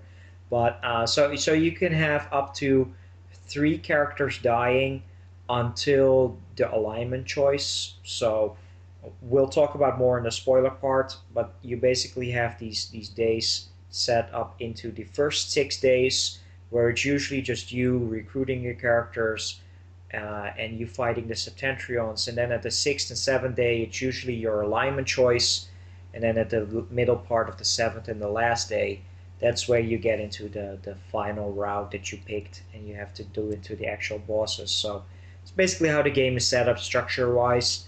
But you can actually have your characters die. So don't it will lock you out of the true neutral ending that you can do, but don't worry, you can still do the other routes, because the characters that you can actually let die, they're set. So it's their death video. You have to save them. and not somebody else. So it's just a fun twist that they threw in there for me. That is now on, like I said, I beat the DS version. I did all the endings, and now I'm actually on my fourth playthrough again. So it's these fun little events that throw in there, and the events that you have to do, and the extra boss fights and all that stuff. It's um, the time management. It's very nice. So um, just from a pro tip, I would say there's 5 save slots. Save often. Keep a master save after each day. Once you beat a day, you are asked to save your progress. Save that on the fifth slot or something, and then just alternate between a couple of hours or a couple of events, maybe after each battle. Save it and just mess around with the fate system. If you're unhappy, just hit LR and start. You will do a soft reset. You can reload your game, and you know be smart. Don't lock yourself out on like the 6th day, and you have to lose a character because you've only been using one save game. They are there. Use the 5 spaces. It will save you potential failure just because you select a different slot. Yeah, like Mike said, definitely I use all the 5 save slots. I kind of wish there was like 20 or 30 like in Persona 4 Golden because I definitely filled all that up because I save like so often. I want to see if I can change the outcome of anything if I messed up. I had one master save on the 6th day. For those of you who want to go for all the endings but maybe don't want to reload and play the whole Septentrion arc, if were able to get all your characters to Fate 4, go and say, because there's like this point where you make a decision, it's like your alignments, whatever. It's pretty obvious once you get there at the end of the 6th day. So you can save there, reload, and get all the other endings, and you would only have to play the one final day. So that's an option. Yeah, exactly. That is how I did it in on the DS version. So on the DS version, I could actually do it that way, where I just extracted the save file or put it on my hard disk because I had a flash card, being evil and all that stuff. But with the multiple saves, that's how I did it actually this time around as well. I had that master save. I never really used it because I got so addicted in doing the titles, and because you can actually reload your master save and then get the bonus points. You really have to go through the entire game again, but you could technically do it. I've done it on a DS, and that's actually a very good way if you want to see the different endings and all that great stuff. So definitely recommend it to just use those saves. Um, so yeah, what's actually left before we, well, besides story and characters, anything you want to touch upon before we talk a little bit non-spoilers about the characters and then just say goodbye and let's go into full spoilers. I think we were over an hour here of just non-spoilers. I think we covered most of them. And if we want to talk about characters and story, I think it'd be more fun to just go spoilers. So we'll just do that in the next part. You want to just, clothing thoughts on Record Breaker and maybe this port in particular for you? Yeah, so Record Breaker is a absolutely fantastic port because their content-wise, it's just really great. We haven't. We're going to be talking about it probably more in the spoiler section. It doesn't really add in, but the voice acting is really great. There's voice acting for everybody. Just even like small little events where you're like, well, it's probably just a side event. It's voice acted, not like non-playable characters. That is really great. Like I mentioned, the Septentrion arc is already great on its own. The true ending, neutral ending of the Septentrion already back in the day, 2012, gave me a great feelings. But then Triangulum just came on top of it, and it's great. And just, I really enjoyed Record Breaker. Record Breaker. You guys have heard it for about an hour now. The gameplay works really well. The fate system, the characters, the overall story of having these groups of characters in about 8 days having to survive in Tokyo, and this time not actually only Tokyo but also other places in Japan. So just everything fit really well together. Very likable characters, for the most part. Very different personalities as well. And we'll talk more in the spoiler part. That there's some really fun, lighthearted moments as well. So in general, it's just a really really great game, great strategy RPG, and I'm very happy to say that Devil Survivor 2 Record Breaker has become my favorite strategy RPG of all time, eclipsing the likes of Fire Emblem, Shadow Dragon, Fire Emblem Awakening, Valkyria Chronicles, and then actually the one under it is actually the original Devil Survivor 2. So it's just it's an absolutely fantastic game. I'm about 70 hours in. I've been playing it for been playing multiple routes. I want to do all the compendium. I want to get all the titles before I move into Overclocked. So just great moment, great port. I'm very happy that Atlas released it. So pick it up when it's maybe cheaper if you want to, but you're gonna have a lot of fun with the fantastic Record Breaker. Yeah, and for to those who are listening that have only played Devil Survivor 2 Vanilla, could you recommend this title to them, Mike, having played the original one to death? Maybe just a Triangulum arc alone and the added bonuses. Do you think this is a worthy pickup for people who've already played Devil Survivor 2? If you've already beaten Devil Survivor 2, yes, definitely check out this game. Maybe wait for the price to drop until it's maybe 20 or $30. Um, but if you really enjoyed Devil Survivor 2, and like I did, I just started again with play Septentrion Arc again because I kind of was lost on the story a little bit. It's just, again, it draws you in. It's not a very long game. Just Septentrion Arc can last you about 35 hours. And probably if you put it on Blast the entire playthrough, you can maybe get through it in maybe 25 or something. But the Triangulum Arc, I haven't done all the endings, but the true Triangulum Arc ending was really, really good. And we'll talk more in the spoiler part because there's one specific character that is really new for the Triangulum Arc. You've probably seen her on the cover of the game as well, but we'll talk about more. Definitely pick it up regardless if you've already played it. This is a really worthwhile port. I can't really mention Overclocked versus Record Breaker because I haven't done the 8th day. It's just the eighth day and some demons that they added in plus voice acting. I have to see how I feel about just the Overclocked content versus the Record Breaker content, but it's great. Triangular Mark. It could have been a standalone game and they could have sold it, no problem at all. So definitely pick it up. Great game for the 3DS. Yeah, and I can pretty much mirror everything you just said about Record Breaker, and I can get into Overclocked. This might be a personal bias, but I think Devil Survivor 2 Record Breaker is an overall improvement in every possible way. I thought the characters were much more likable and interesting. I thought the story and the plot took some more interesting turns. The battle system, I think, was more refined. The inclusion of the fate system made everything very intuitive and more fun. Like I said, the Triangulum Arc is a great addition to this package already. 8th Day was fine in Overclock, but I think it was definitely overshadowed by the main story. It was, actually, not all endings get the 8th day, and like I said, it's very short, maybe 10 to 15 hours, while Triangulum is like 15 to 30, depending on how you play. So overall, Record Breaker is the much better complete package.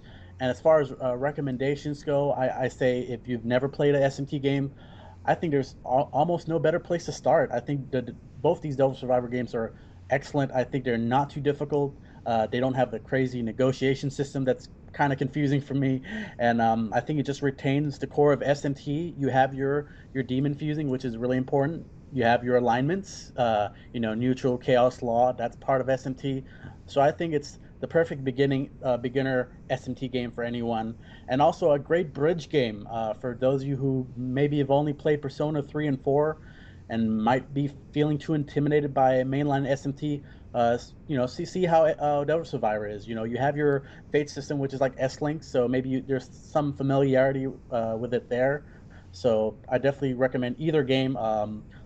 We already talked about this earlier. They're not really related, so you can pick either one, and really enjoyed it. But overall, my favorite SMT game so far, not counting Persona 3 and 4, definitely number one, Devil Survivor 2, number one strategy RPG game ever, and game of the year. So I sing the praise of this game. It's definitely worth the wait.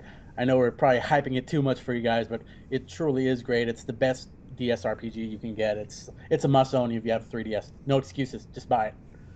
Yeah, no, exactly. Of course, take it with a grain of salt. You guys should be aware of how much of SMT and Persona fans, you know, Danny and I are. So, of course, we praise these games, but there's a reason we praise these games because they are just so fucking good. They are just really well thought out, and it won't come to anybody as a surprise that for the third year in a row, again, I have an SMT game as my game of the year. And it's going to be a very interesting year to see which one is actually going to top it. Of course, the big one is the actual Persona 5, and there are some great other games coming up, but I really don't see anything else touching this one except potentially for Persona 4 Dancing All Night and Persona 5. So, regardless, I feel that there's going to be an Atlas game as my game of the year. But like you said, it's a great bridge game. If you really only play Persona, this is just a perfect. This is it's kind of like an alignment system. If you have Law Persona and you have SMT Chaos, then in the middle you have the neutral. It's Devil Survivor. It's the perfect blend of both series, and check it out. It's definitely worth your time, if not alone for the fantastic story and cast of characters and some OP waifus. Oh, absolutely. So I think it's a good point to bring this podcast to a close. I want to thank you so much, Mike, for joining me. In case those of people who listen who don't know who you are, where can we find you? Yeah, so you can find me on my main channel, which is Aerodynamish. I'm sure that there's a link below. I usually do videos about JRPGs, visual novels, and of course showcase my pretty nice video game collection. I do a lot of series collecting, so I collect all four of these JRPGs and visual novels. So you can find me there. You can find me on Facebook where I have my wall, and then the big thing is of course Rpgibberish, which is the RPG podcast that I host with the Wanderer from the Past, who used to be known as RPG Swagman, where we talk about RPGs. Some of you might already be listening on this on Rpgibberish. Some of you might be listening it on Danny's channel. So yeah, you can find me there, and I guess the spoiler part is going to be for RPG Gibberish fans only. Yep. So if you guys want to listen in more on the spoilers and the waifu talk, hop over on that channel. I'll leave the link whenever that's available down below, and links to Mike's channel as well. It's been a lot of fun. I plan to do many more of these. I already have one recorded for Witcher 3, which will come out probably later once more people beat it, if they beat it ever. But anyway, guys, it's been fun. Definitely leave comments down below what you think. Have you played Devil Survivor 2? Do you plan to?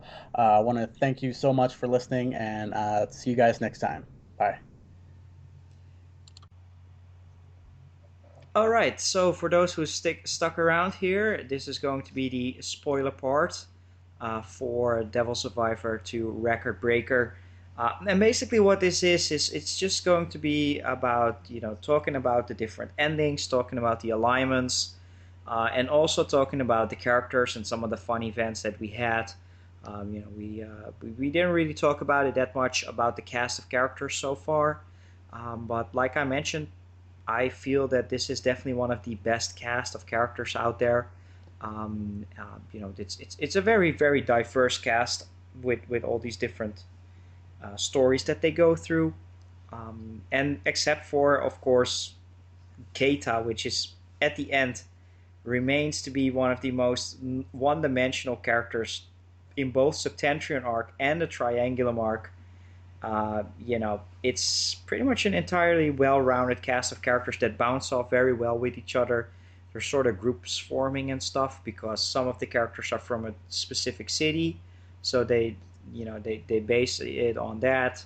And there are just good stories brewing with each character and a couple of groups, and especially with the alignments and everything, that just really mesh well together. So that's something that I really liked. And just to touch upon it a little bit more, when I always compare Devil Survivor 1 with Devil Survivor 2, I just get lost because I feel that the Devil Survivor 1 characters are so similar to Devil Survivor 2. Like Yuzu, that's Io, and then you have Atsuru, of course, that's Daichi. But because I have such a more strong connection with Devil Survivor 2, I just instantly think of the Devil Survivor 2 counterpart. It's been a very long time since I played Devil Survivor 1. I read through the art book once that I had for Devil Survivor 1, where I was like, oh yeah, these are these characters, but you know, I believe there's just like a Hinako character as well, and then there is another Keita character, and Yamato is obviously Naoya and all that stuff. So the cast is way too similar. I don't know how you feel about that, Danny, but it's so similar. First of all, Kata's a fucking cunt. uh, n- Now that that's out of the way, to a certain degree, I would agree. A certain degree, I would agree with you there. I think Yuzu, I don't know, she's very shallow and plain to me. What I guess design wise and initially, she's that kind of main female character with the your main character. But I think Io goes for a much more interesting story development and arc. She had an internal struggle where she's kind of and is and you see her journey throughout the game in both arcs and how she learned to speak up for herself and not be afraid to voice her opinion. She kind of has to agree with everyone because she's too afraid. So I really like that because I kind of can relate to that in a little bit, being a shy person myself. So I really like Io's journey, and I thought Daichi was much more cooler than what's his name from DS1. Atsuru? Um, Atsuro, yeah, they present him as the your buddy, your Yosuke, pretty much. Your Yosuke or Junpei. It's like your best buddy in all these S17 Persona games are kind of alike on the surface. But I think Daichi has a lot of courage, and he really tries to prove himself. He has that memorable scene with the truck and running into the Dube ice cream. But I don't know, just overall, yeah, just on the surface initially, even design wise, they might come off as similar as DS1 characters, but the more you understand them and once you play Triangulum, I think they have more chance to blossom and grow and be much more likable overall. That's what I love so much about Triangulum is because it just carries onward after a little bit of a stumble in the beginning.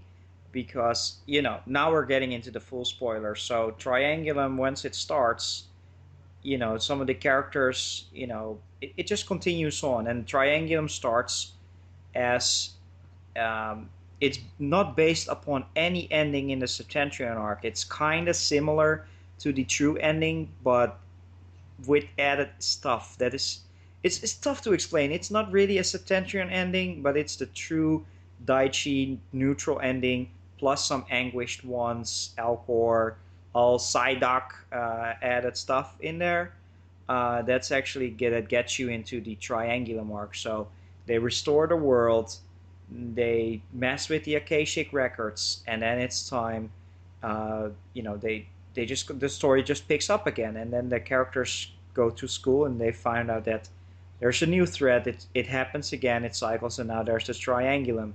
And what I really liked about it is that once the characters get their memories back, which that's the stumble a little bit, it took a little bit too long for all the characters to kind of get their memories back. It was after you saw that 3 times, I was like, yeah, all right, I got it. But it went by really fast.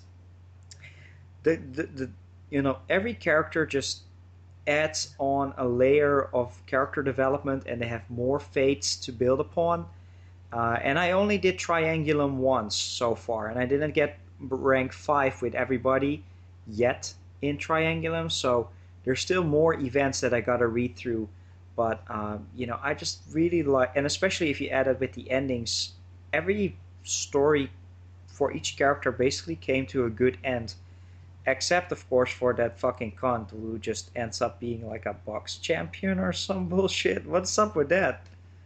Yeah, yeah. What a stupid. I don't know. Even you know his fate in Septentron. I never understood him completely as a character. Why does he hate everything and wants to kill everything? I just never understood that part about him. But yeah, overall, Kata is just.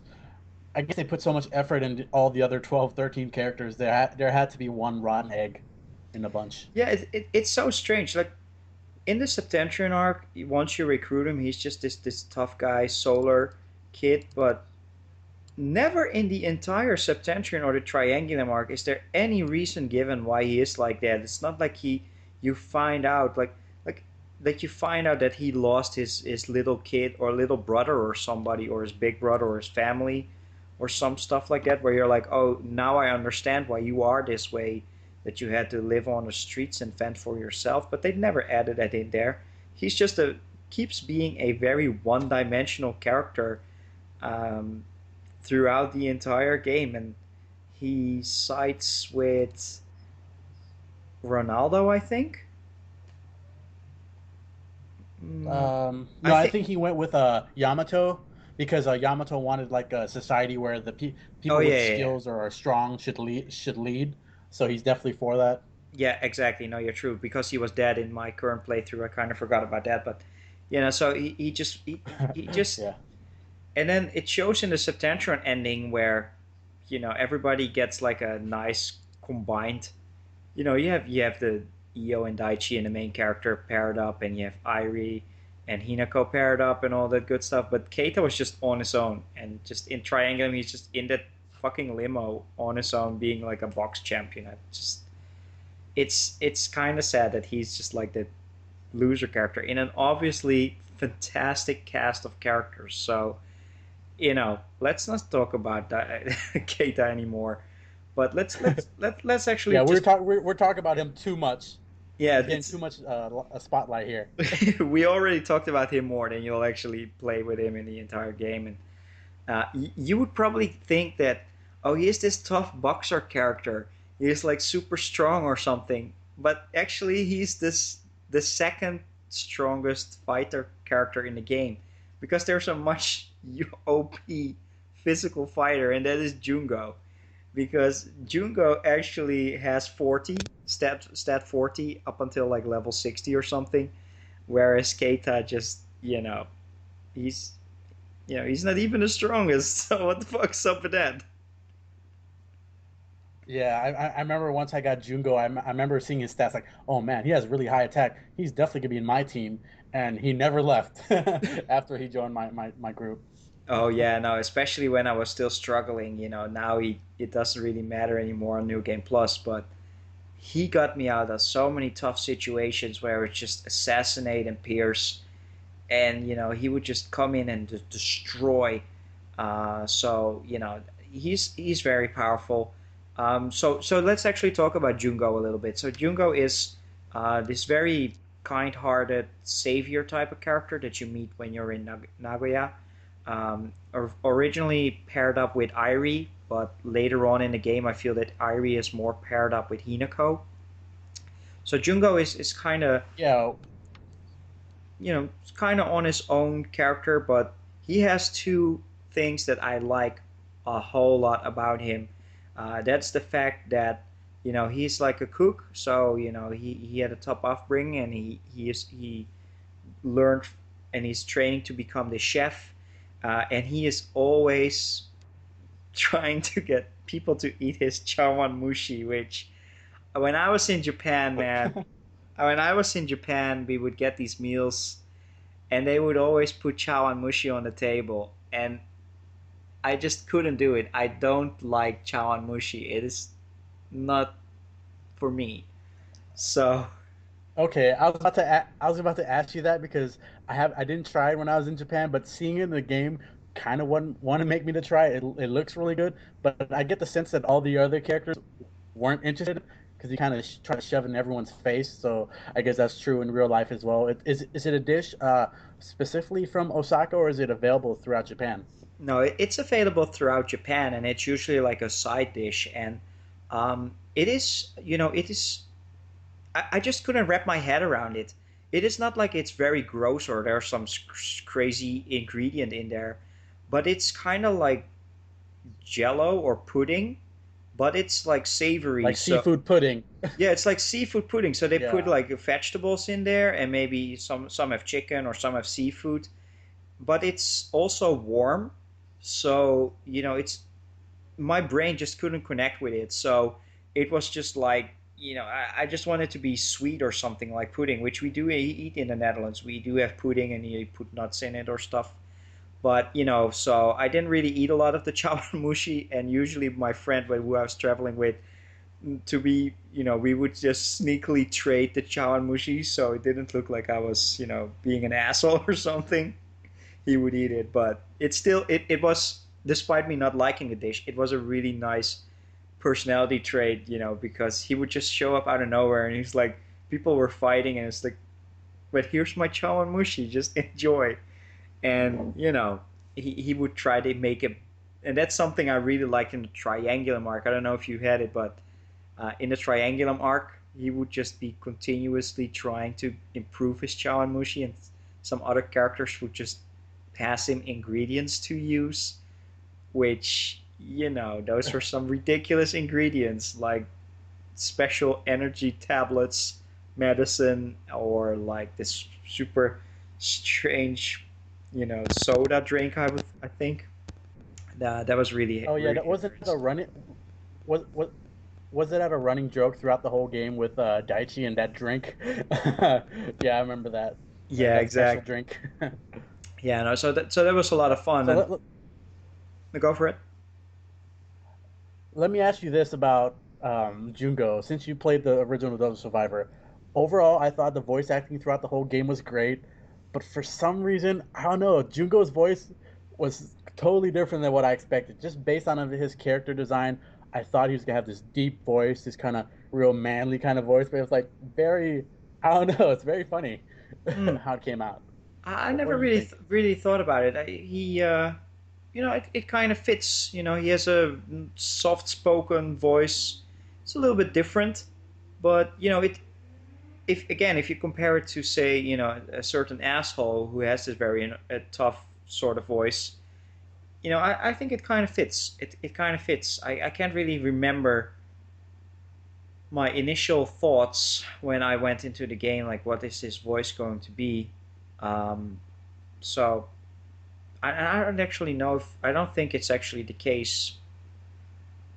No, I've watched it in Japanese, so never mind. No, there's also the anime adaptation of Devil Survivor 2, which I watched in like a day or something a couple of Yeah, years ago.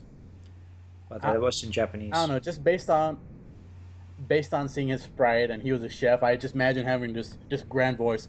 Hello, would you like to try some Shawan Mushi? Or just it's like a deeper voice like that. He kind of had a small like I would compare it to like Mike Tyson or something. You wouldn't think Mike Tyson would sound like that. So Yeah, that's my brief thoughts on him. yeah, no, But exactly. overall, actually Jungo is the most popular male character I think in Devil Survivor 2 based on a poll, either first or second, which is really surprising. I didn't think people liked him that much. Oh, that's actually uh, I'm not surprised, because I would say that main character Yamato, Daichi, even that's would be higher than that. Maybe even Anguished One if they count that as male, but that's nice. Yep. That's nice. But he's a great character, and being a cat. No, I have cats myself. I thought that the sub story he had with the cat, in the Yeah. Septentrian arc, that was actually really heartfelt. He trying to save this cat Yeah. who, I don't know, but in his infinite wisdom, he thought it would be a good idea to name this cat or kitten, name it Jungo as well, which you Did you know did you pick that choice? I had to pick that choice. I had to.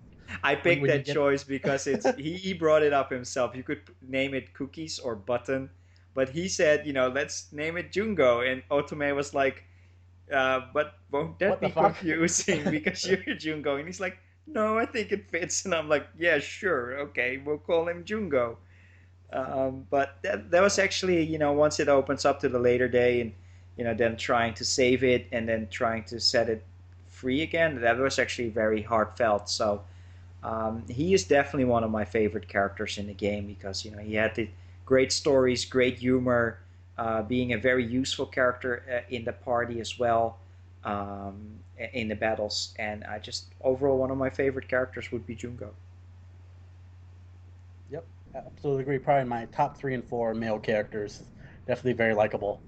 Yeah, definitely, So definitely. do you want to just go down to you want to just go down the list here and talk about every single character because I have them all here ready to Yeah, go. no, yeah, yeah. Just break it down into groups. I would say, go for it. Who do you want to talk about next?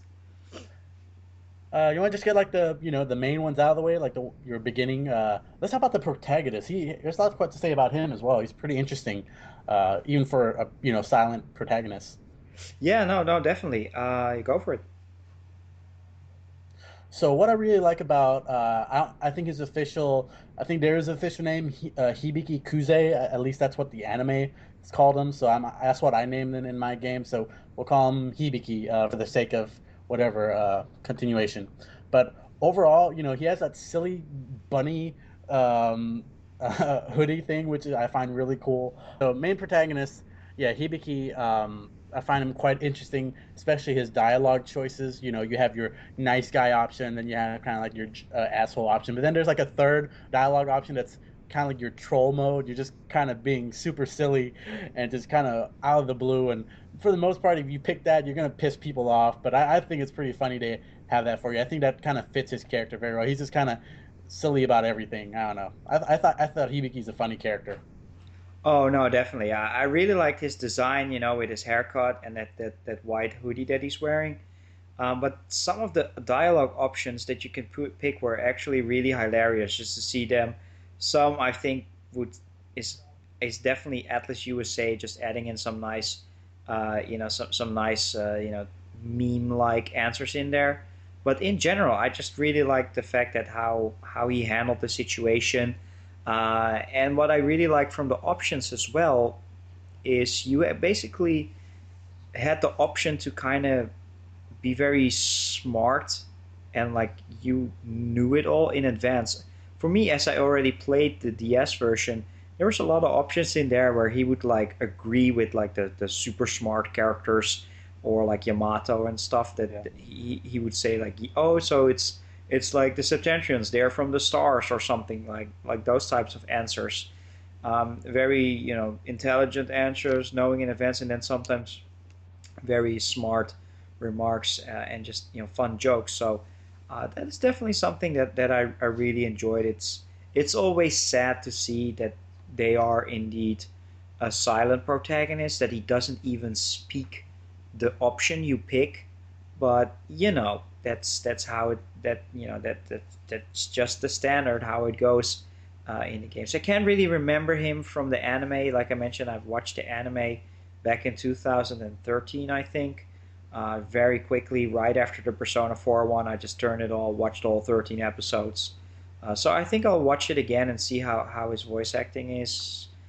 But it's a good main character, and again, comparing it to the main character from Overclocked, I'm just drawing a blank. So I'm definitely going to be looking forward to see how well they balance off each other and are different, but very solid main character.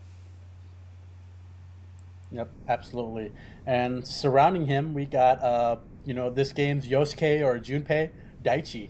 What do you think about him? Oh yeah, Daichi. He was actually he had a really good voice actor actually. It really fit his character well. Kind of like a more yeah, how would you say it? A more just like straightforward, just a dude type of voice. And he's your very very your good friend of you. Whereas again in Overclock, the Atsuru, he's more like your technological friend. Daichi is just more like this buddy trying to put you on. So he's kind of in the middle between like a Yosuke and Atsuru and stuff. But what I really liked about him is he's very clumsy. He stumbles into events most likely, but he's always courageous. He always tries to put himself out there, trying to make it better, trying to improve, help others, and kind of also, but also at the same time struggling with what is happening and the world coming to a close. Sometimes he has these panic moments. So he's kind of like this, you know, tragic hero, sort of say, where he's just at some point he just accepts it, and he is actually in the later parts of the game actually who just says, I don't believe into Ronaldo's or into Yamato's route, and the Daichi route ends up being the neutral route, and for eventually overcoming all odds and putting everybody together. So great character, a little bit of a perv at some time. He really tries to hit on Makoto in the beginning. He had that unfortunate incident with the secret garden, and then later on in Triangulum he for some reason really was hitting on Hinako, who actually, if you do the ending, kind of seems to be like they would end up with each other actually. So, but he's a very fun Yeah, character. yeah, how Triangulum presented it did seem like they were shipping his character and Miyako. Seemed like they're like uh, the couple, kind of like the default couple in a way, because he kept calling her, was it Miyako-chan or something like that, and she gets embarrassed, Yeah, and they had that moment at the end. So it did seem like they're setting something like up for him, and I think Daichi's just one of the more relatable, characters in the game. He's just overall good guy. He's clumsy, like you said. He's kind of a perv, but then he's has his good moments, and kind of like a hybrid of a Yosuke and Junpei in a way. So I think he was a good fit for your as your best buddy. So I really like Daichi. yeah, no, definitely. It's And very good character. And then we have of course the third character, which is let's not you know let's just get two things out of the way first. Them titties are big and ridiculous. I don't know what gravity is around that one. man, something about the character design in this game. It seemed like all the girls' titties are trying to escape their shirt. They're like pointing up and like, "Get me out of here." Yeah, it's a very distinctive uh, style by Yasuda as the character designer. He also did like the Durarara anime and manga series, and he's so good that just his art style sold me on a game, which is Caladrius Blaze, which is a shmup, because he did the artwork for oh, it. okay. And that one is actually pretty similar as well. He makes the most ridiculously big shaped boobies that have no gravity at all. And EO, you know, wow, just I gotta get that waifu figure, man. Yeah. Well, despite her, flotation, built-in flotation device, I thought Yo was a pretty interesting character. I really quite like her a lot.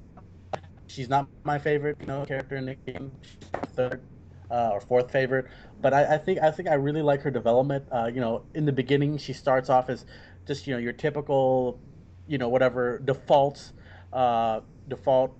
female girlfriend, whatever. Maybe your Yukiko or your Yukari, you would say. But I think throughout the Triangulum or Septentron and Triangulum arc, she does have this trouble of trying to speak up and being too shy to voice her opinion, and always kind of siding or agreeing with someone instead of saying what she truly believes. And you definitely see, if you do Hall or Fate events, she definitely comes to her own. And I really like her story. And she did lose her mother or her family, and that was a pretty sad moment at the beginning too.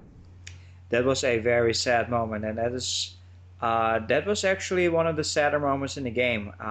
Pretty early on like day three or something, where she's helping out in this hospital, and then they bring in her mother, and you kind of see her kind of breaking down, and that was actually a very touching moment. And just in general, she also has to go through. At some point in the game, they have to summon this demon, and she ends up being the only one compatible. And there's a huge risk that she might die for it. And she's brave enough at some point to just accept that and go for it. And of course, if your fate level is high enough, because I haven't had it happen to me, but some people mentioned that they did have EO die during the Lu summoning process. Oh, she could die. Oh, I didn't know that. Yeah, she could die if her fate level is under 3. So it's actually pretty tough to get her to die, but so that is a possibility. But she went through that. But what I really liked as well, is the fact that she's always there for the main character, and she's kind of like the love interest, and her responses to the main characters kind of like I like you comments, or like the romantic type answers that you could give. Her surprising reactions to it, and her shyness to it. That's actually what I really enjoyed about it. But yeah, she's a fun character, uh, and again, it's your default waifu. I would say that is usually, for me personally, that ends up being the great character, waifu character as well. Um, she's in the top regions for sure, but she's not ultimate waifu of this game. But very solid story wise main characters, love interest, and she goes through a great journey. Yep. All right. Next up, we have Big Boss of Gyps, not JPs, because I watched the damn Devil Survivor 2 anime in English. They call it JPs, and that just pissed the heck out of me. Oh my god! So annoying. Oh, now I And wonder they if called they Nicaea, actually. they called Nicaea instead of Nicaea. They call it JPs and Nicaea. Like, oh no. I wonder if Atlas USA actually added that in there as a joke, like, it's chips and it's Nicaea, to harp on the anime. I didn't know that. I watched it in Japanese, but yeah. No, Yeah. anyway, you're probably going to talk about Yamato, right? Yeah, but yeah, just a quick side tangent on the anime. I'm usually the defender of English dubs. I thought the Record Breaker dub was excellent overall, but man, that Devil Survivor 2 anime was awful. It was terrible. None of them fit their characters. I only watched like 5 episodes. I don't even think I can finish the rest in English. I'll have to turn into Japanese, and I never do that. I always listen to English all the way. But yeah, it was pretty terrible. So if you go from that to this game, I don't see why you should complain about the voice acting in the game. Oh yeah, definitely. No, I just watched it in Japanese, so can't remember the voices. Yeah. But anyway, Yamato, uh, young chief of Gyps, who like you said, he comes off as like a Naoya. Like I thought he was gonna be like the main villain at the end, in a way. But overall, between the two arcs, I thought he becomes a quite interesting character and much more likable towards the end, despite being a kind of a huge asshole. Yeah, no, that's definitely true. So in the Septentrian arc, he is pretty much the scheming, typical law type, alignment, enemy. You know, he's the leader of Gyps, and he puts you onto certain events, and then later on he has his own view. But when you go into Triangulum, and that's what I liked most about him, is you go through Triangulum and he's just isn't there. He's replaced with Miyako, who's kind of like his female counterpart and runs the whole show differently. Where it's basically the same world, just different enemies and stuff, but he isn't there. And then once you actually realize that Yamato is actually in the Triangular arc as well, and he was kind of trying to save the whole situation with the main character not disappearing, he really steps up and becomes a much more important character and a much more likable character as well, where he just he really grows in Triangulum. And again, this if you're still here and you are one of the group that played Devil Survivor 2 and were interested to play Record Breaker, I will have now just spoiled Triangulum for you. But this is one of the reasons why I said to you specifically by Record Breaker, because some of these great characters can take a whole different level in the Triangulum arc, where it's just their continuing character development. And Yamato is a great character. The only complaint I kind of have is that his character design looks in his 20s, or at least he looks a lot older than the main characters, but he's actually younger. So there's a little bit of a mismatch for me there, but uh, just a great typical leader born into saving human race power type of character. He really Yeah, fit it well. yeah, and unlike Kata, they explain his backstory better, and you see why he looks down upon people, and he does have his view of the future, but he's the kind of guy that the end justifies the means and looks things in the bigger picture. Just not every individual detail needs to be taken care of, but definitely in Triangulum, I kind of missed him a lot. He was not. available till like halfway through that arc, and I was like, man, I really missed this guy. Once he showed up, and he was such a badass, in that whatever digital world, killing all those alien things. It was like, oh, kick ass, he's back. And then you got him back, and he didn't have his was it called Dragon Slayer abilities, Dragon or what was Stream. that called? Um, Dragon Stream, yeah, and he didn't have that, but once he got that back, he was just kicking ass and taking names again, and I kept him in my party just because I liked him, not because he was the best character to use, but yeah, he definitely grew. Definitely in Triangulum became a much more likable character. Yeah, definitely. No, no, great stuff. So, let's see. Let's talk a little bit. Let's delve right into his counterpart in Septentrion, which is Ronaldo, or Ronaldo Kuriki. So, Ronaldo, he starts off as this detective trying to, you know, be like the voice of the civilians and trying to fight off against Gyps, and Yamato. And especially in the middle of September, and he goes through this whole arc of him fighting, trying to find his lost partners, who is goes by the name of Dara Deka. So this is the guy I'm actually talking about. You have the ability to interact with this Dara Deka in a couple of events, but if you're very focused on Fate, it will be very hard for you to actually to pull that off. So Ronaldo is talking about his lost partner, and it actually turns out that the guy is actually still alive, but he's hiding. But in any case, so Ronaldo is kind of like the one, who is he is basically the first real asshole in the game, except for Kata, who always is an asshole. But Ronaldo tries to attack Gyps a couple of times. Tried to come in with civilians, trying to set up the Gyps versus civilians type of thing.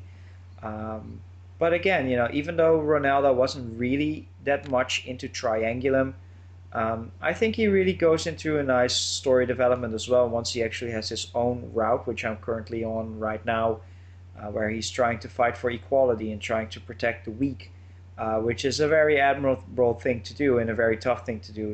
It's something that I would say, is always unobtainable for humanity. But Ronaldo, he's a nice character.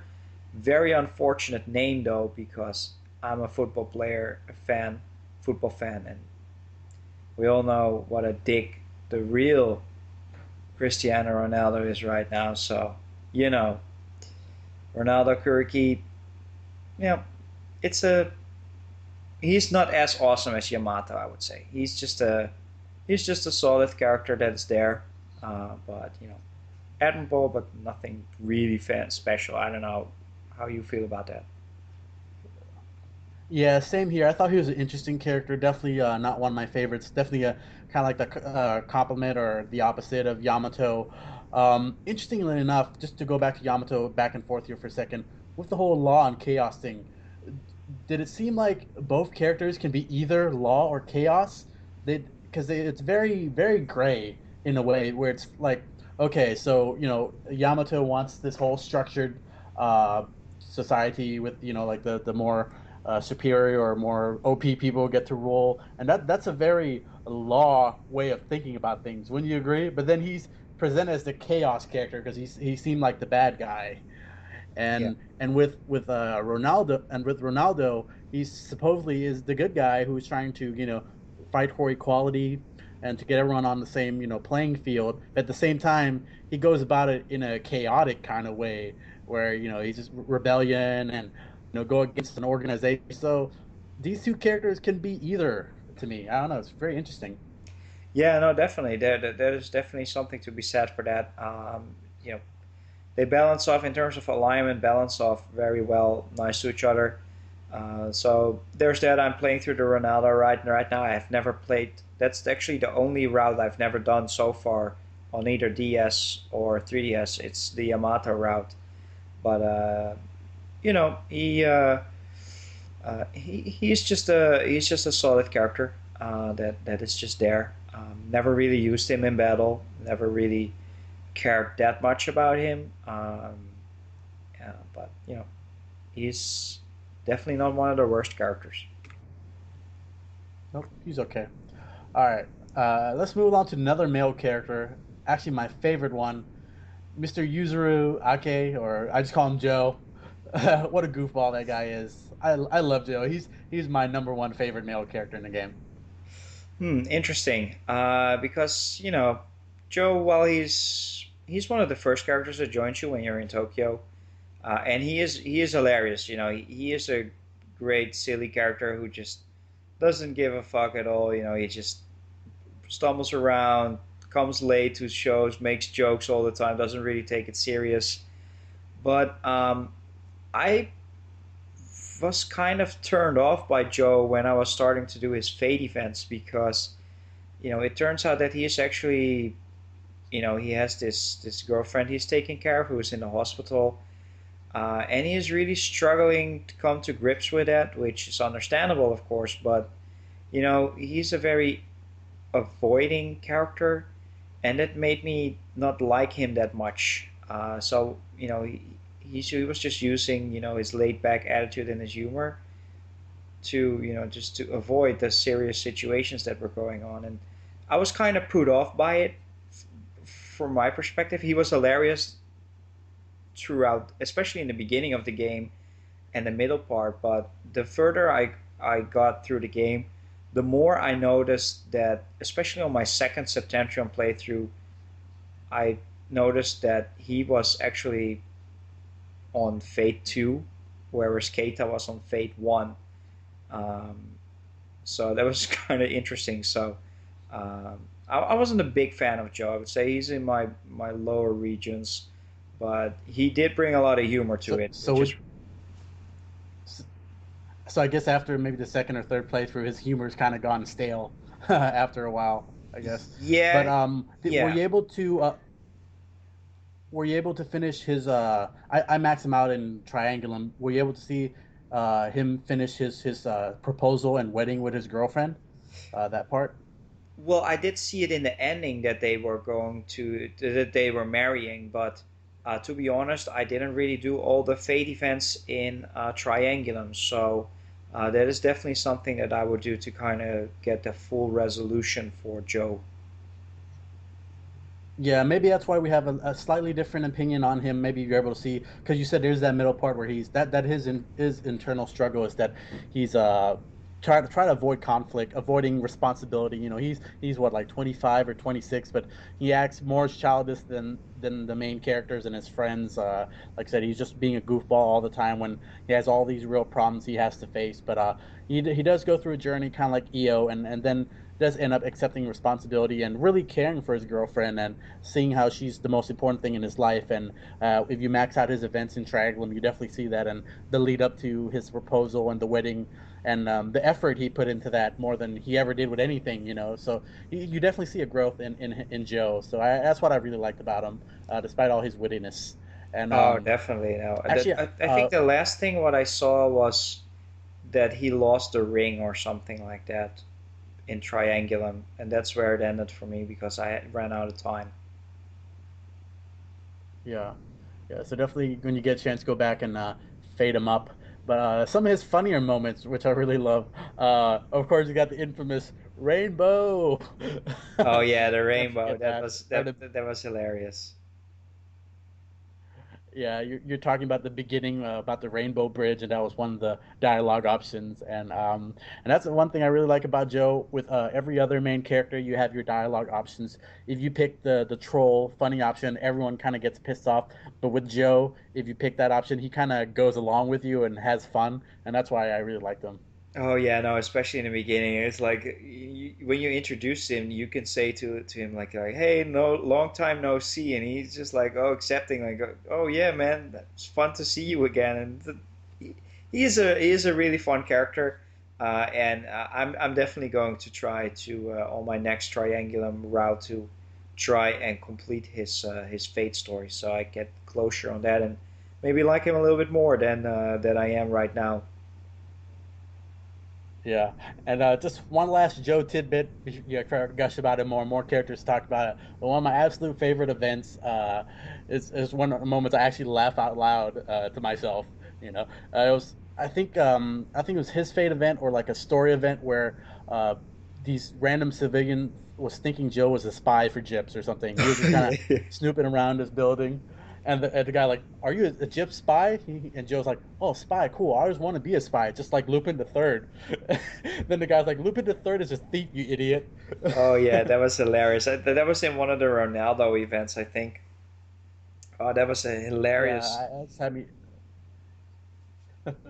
Lupin the Third. So another one of great Joe moments, but we can move on. Maybe we haven't talked about girls in a while. Pick a waifu, Mike, for the next Well, bit. let's save the let's talk about the Irie and Hinako duo, I would say, which that was actually Yeah, quite a surprise. So you interact with Irie in Nagoya, and either you meet Hinako when you're in Osaka. So Hinako is this red-haired, dancer girl who's just pretty, independent. You know, she really helps out, civilians in the beginning, and then later on she becomes, the main dancer and struggling to get into her.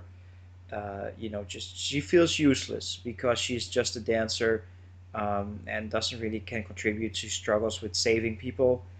And then there is Irie as well, who is this very she's the youngest character of all of them. She's the youngest kid, and yeah. she's actually just she's kind of like that tsundere character who's just always, she's punching some guys.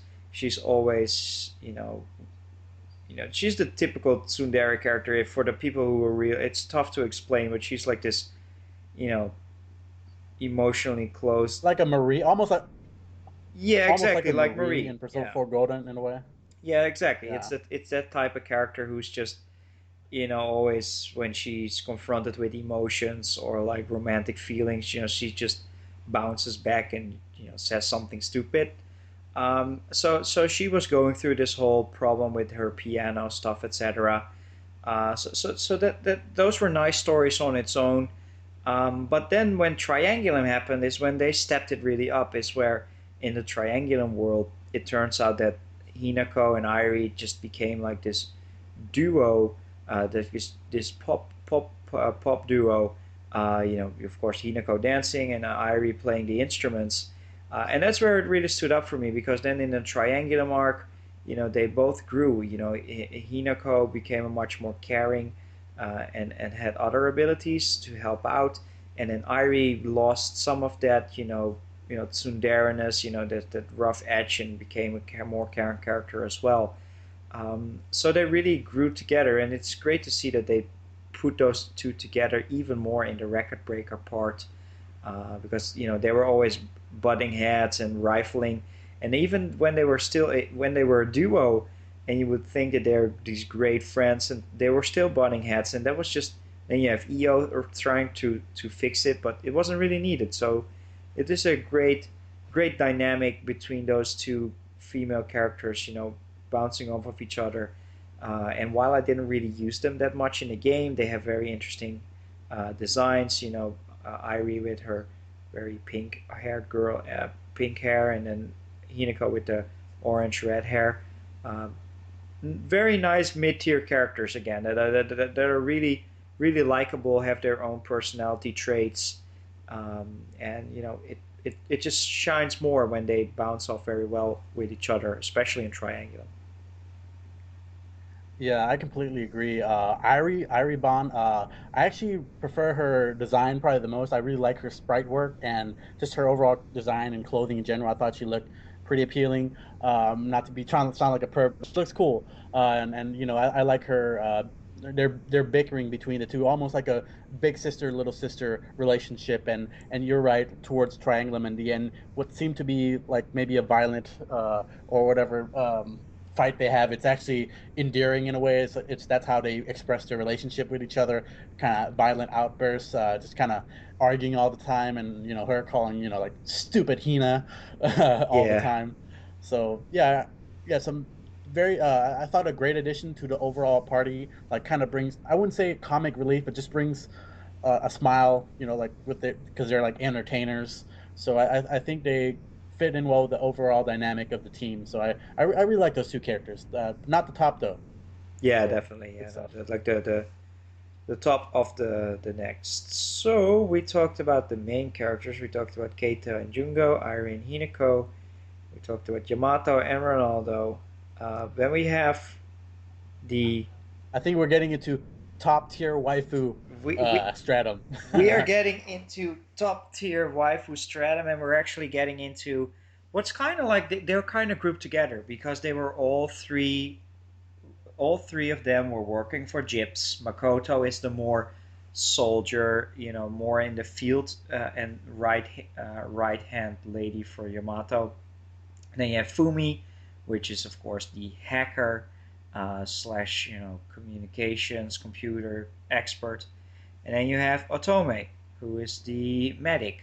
The she heals everybody, and they're kind of like the Gyps force. And again, which shows in Triangulum, is where they're kind of the three of them, friendship, working together, making fun of each other.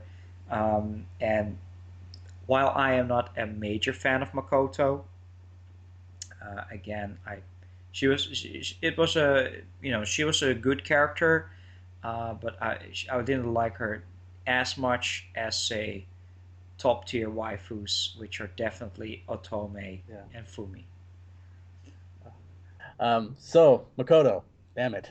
Um, so they present her as this kind of loyal dog character that's just following orders and stuff, but there's much more subtlety to her character, and she definitely grows throughout, especially in Triangulum. She's the one character that actually listens to everyone and actually wants to hear everyone's perspective. She hears out your main character's situation, Io and Daichi, and even Ronaldo when he attacked Gyps. She wasn't.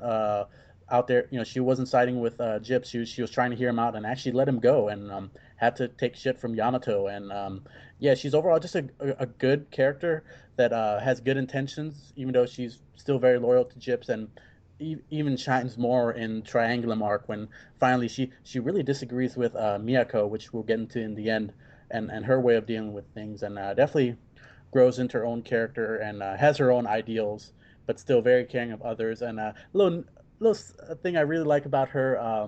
Once we can get into more, we talk about Otome. She really has this thing for the main character, which I like. Otome kind of brings up that oh, don't you have something to confess? Like she kind of has this crush on the main character, which I really like. It's kind of cute. That's brought up a few times actually, and you get the sprite where she's all nervous and shy. So I quite like that. So definitely my second favorite female character. Oh yeah, no, she's a fun character, and again, I didn't really see her full completion in Triangulum, so I have to work on those. Gotta make sure to. Luckily, I have the Triangulum master save, so I can look into who I had on Fate 5. But I really liked the fact that she was really struggling, whether she was part of Gyps or not, and especially with Yamato or with Miyako. So very solid character. That there's just other girls that I like more, but she's still a great part of the group, and you fight with her quite a lot in mandatory battles. So very solid waifu. So let's talk a little bit about Otome, who I really geared towards, and I'm kind of on the fence whether I like Fumi or I like Otome the most, because Otome is just a hilarious character because even though she's one of the oldest female characters, and she kind of sets off this mature vibe, and she's very much teasing the main characters. She's very just making jokes. And there was actually one event in the game where she was talking about the age difference, and she's like, yeah, I wish that the age difference was younger between. I wish that the age difference was younger. It may could have worked out. And then when you are like, oh, you're responding to that, and it's like, okay.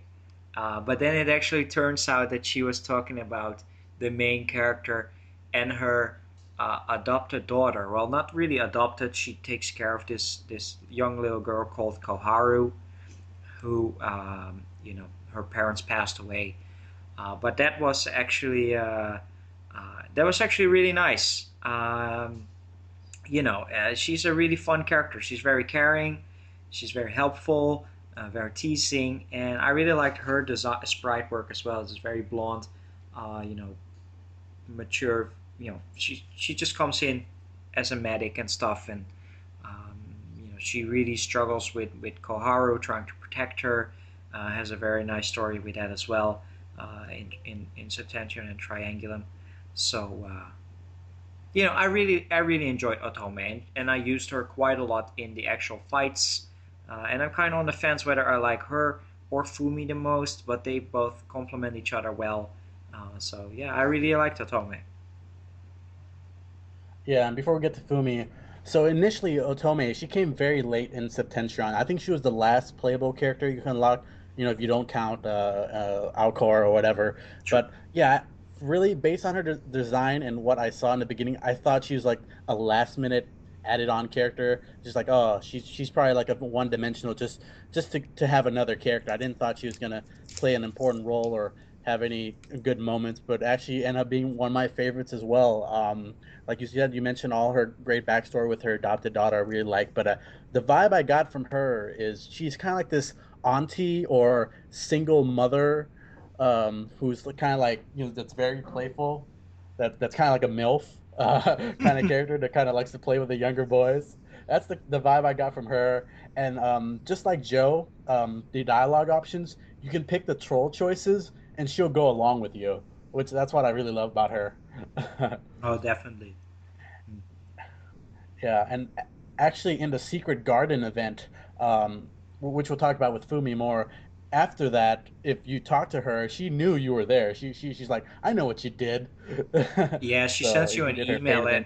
she sends you an email at the end of that day Yeah, saying like, "Oh yeah, I'm happy to join yeah, you, but also hey, you know, I know."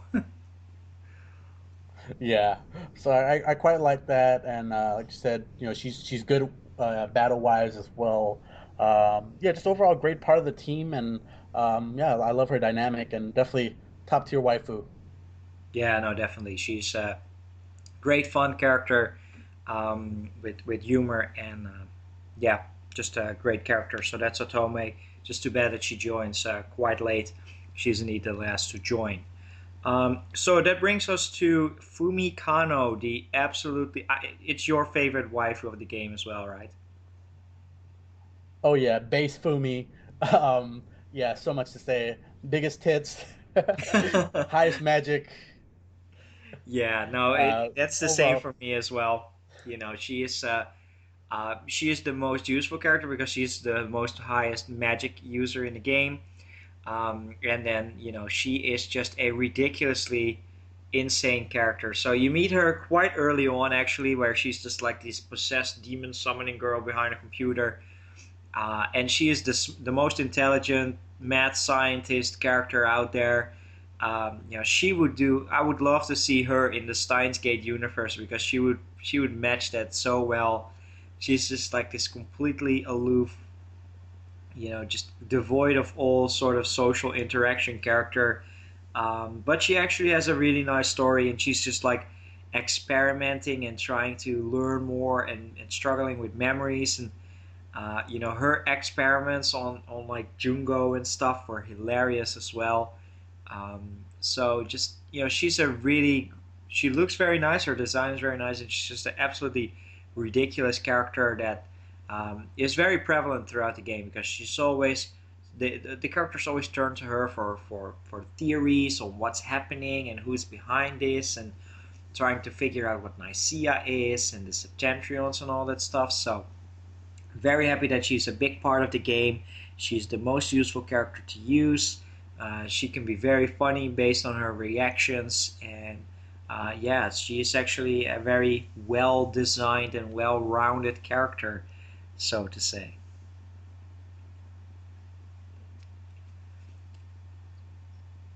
yeah, totally.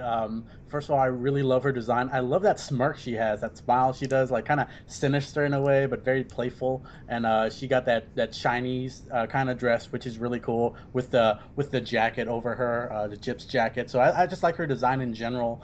Even her voice acting, I thought was really great. Got that like, yeah, yeah, it's kind of sciencey. Just yeah, I don't Yeah, know. It just kind of exactly. fits her character and her personality, this mad scientist hacker that only that's thinking about a million things at once. And also very funny as well. Like yeah, like all the Jungo experiments where he blows up. It's like, and then she tries to get Daichi to experiment. And oh, one of my favorite events. I think this was in Triangulum, where she was gonna experiment on the main character, but she needed to take your clothes off, and she's like, yeah, I'm gonna take your clothes off, and your main character, and I said, oh, go ahead, and she's like, all right. So she tried to figure out these buttons on his shirt, so she kind of is wrapped around him, like messing, like they're messing around, and then Io knocks off, like, oh, can I come in? And then you had the option. I said no, Io, it's not what it looks like. She's like, oh my gosh, I'm so sorry, I'm gonna run away.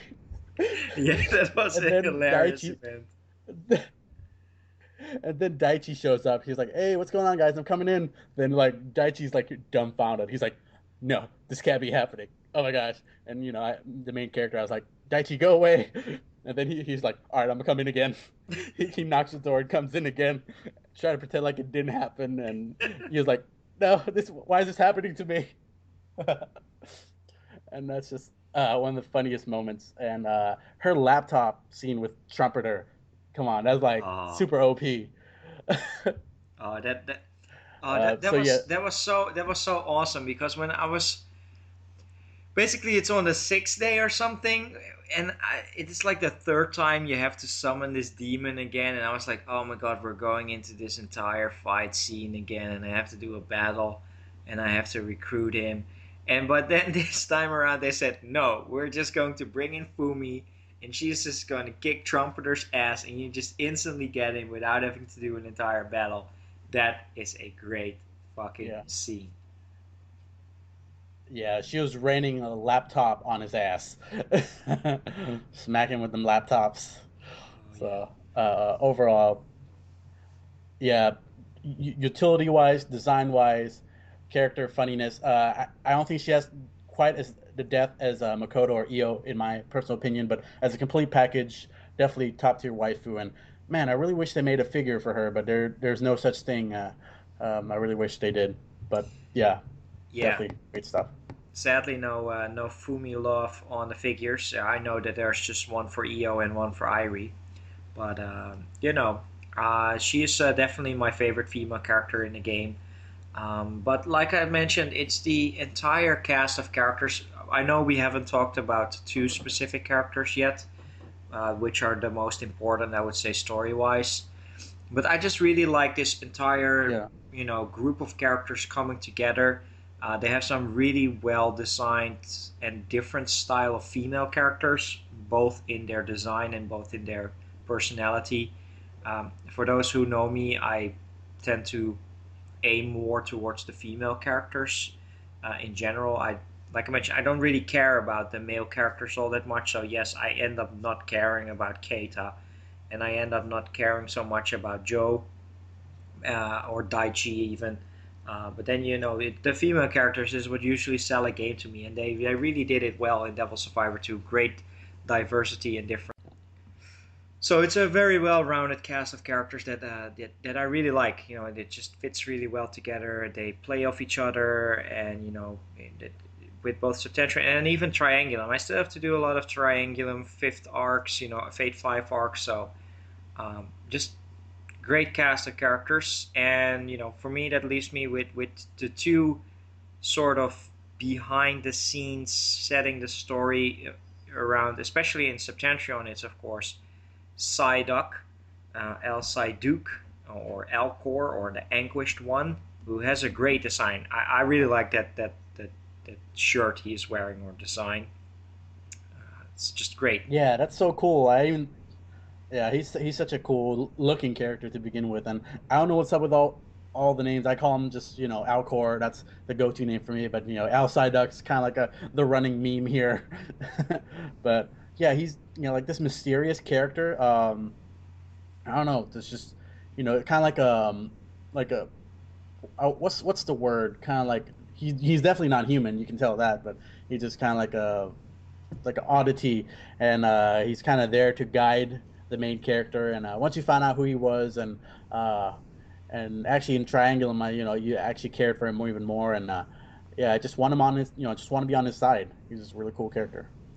Yeah, definitely. That's what I really liked. In the original story, he was just kind of like there monitoring and helping out. And then when I did the original Septentrion ending, he is kind of the one character that, ends up, perishing, even on the true Daichi route. So I'm very happy that in the sort of triangulum beginning, they rewrote the Septentrion ending to also include Alcor to make sure that he is still part of it and that he is indeed now the one monitoring it and everything. So that was something that did done really cool.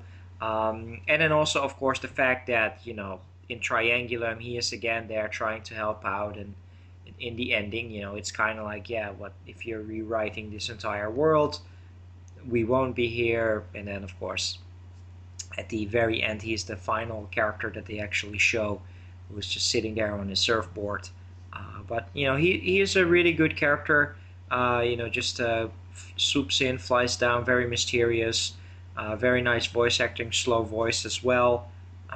And I really enjoyed Alcor. I actually, I never really fought with him, and I've never really fought with him in any battle except for his actual ending, which I did as well.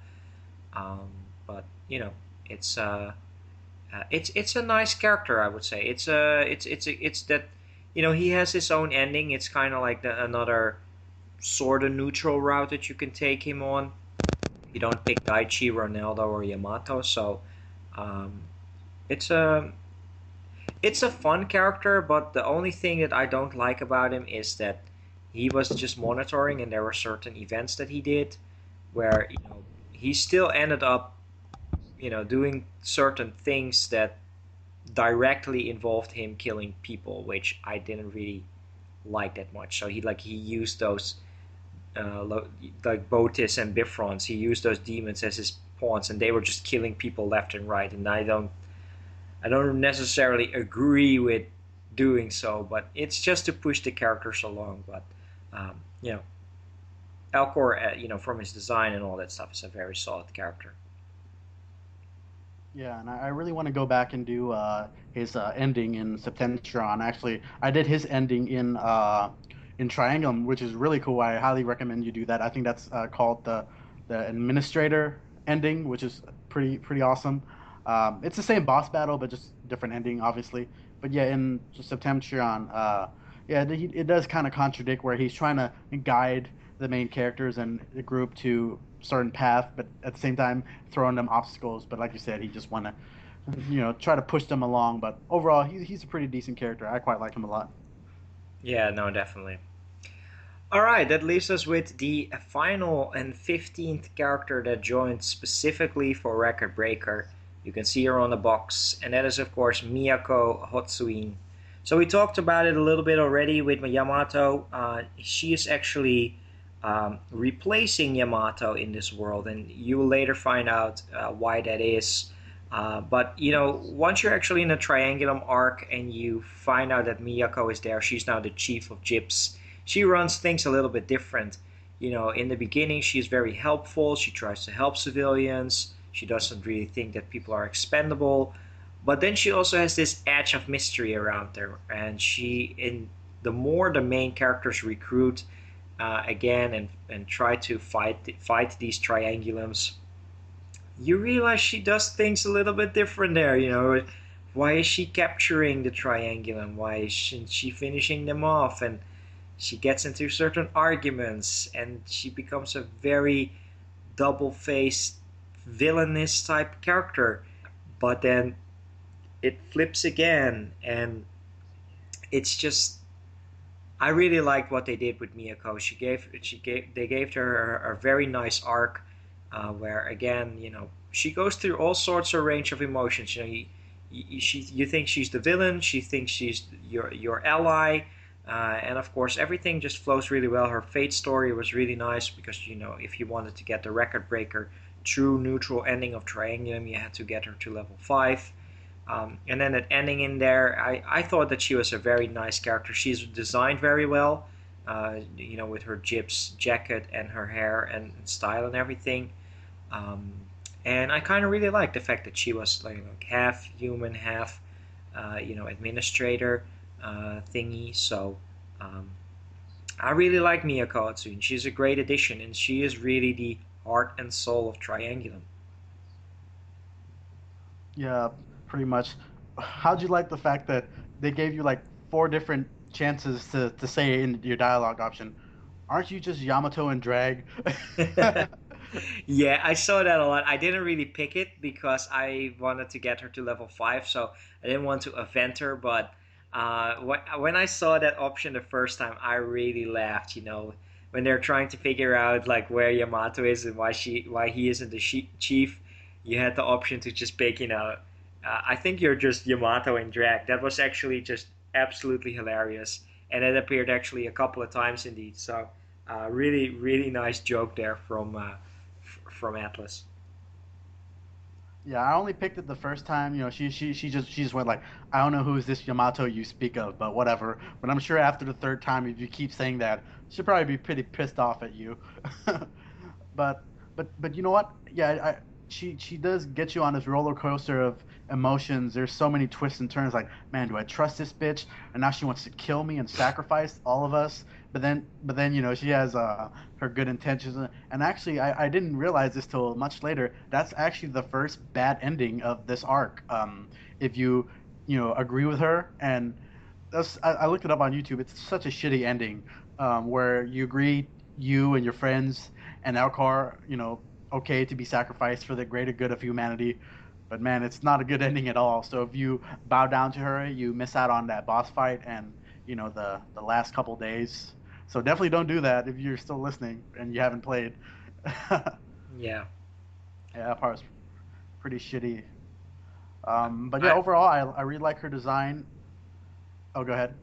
Yeah, no, I wanted to say I didn't really do that. The sacrifice ending. I haven't done that yet, so I'll make sure to do that and then reload whenever I do a triangulum. So, but I like that they threw that in there. Yeah, and her character design wise, I thought she looked really cool. A great compliment, and definitely for the longest I really didn't like her.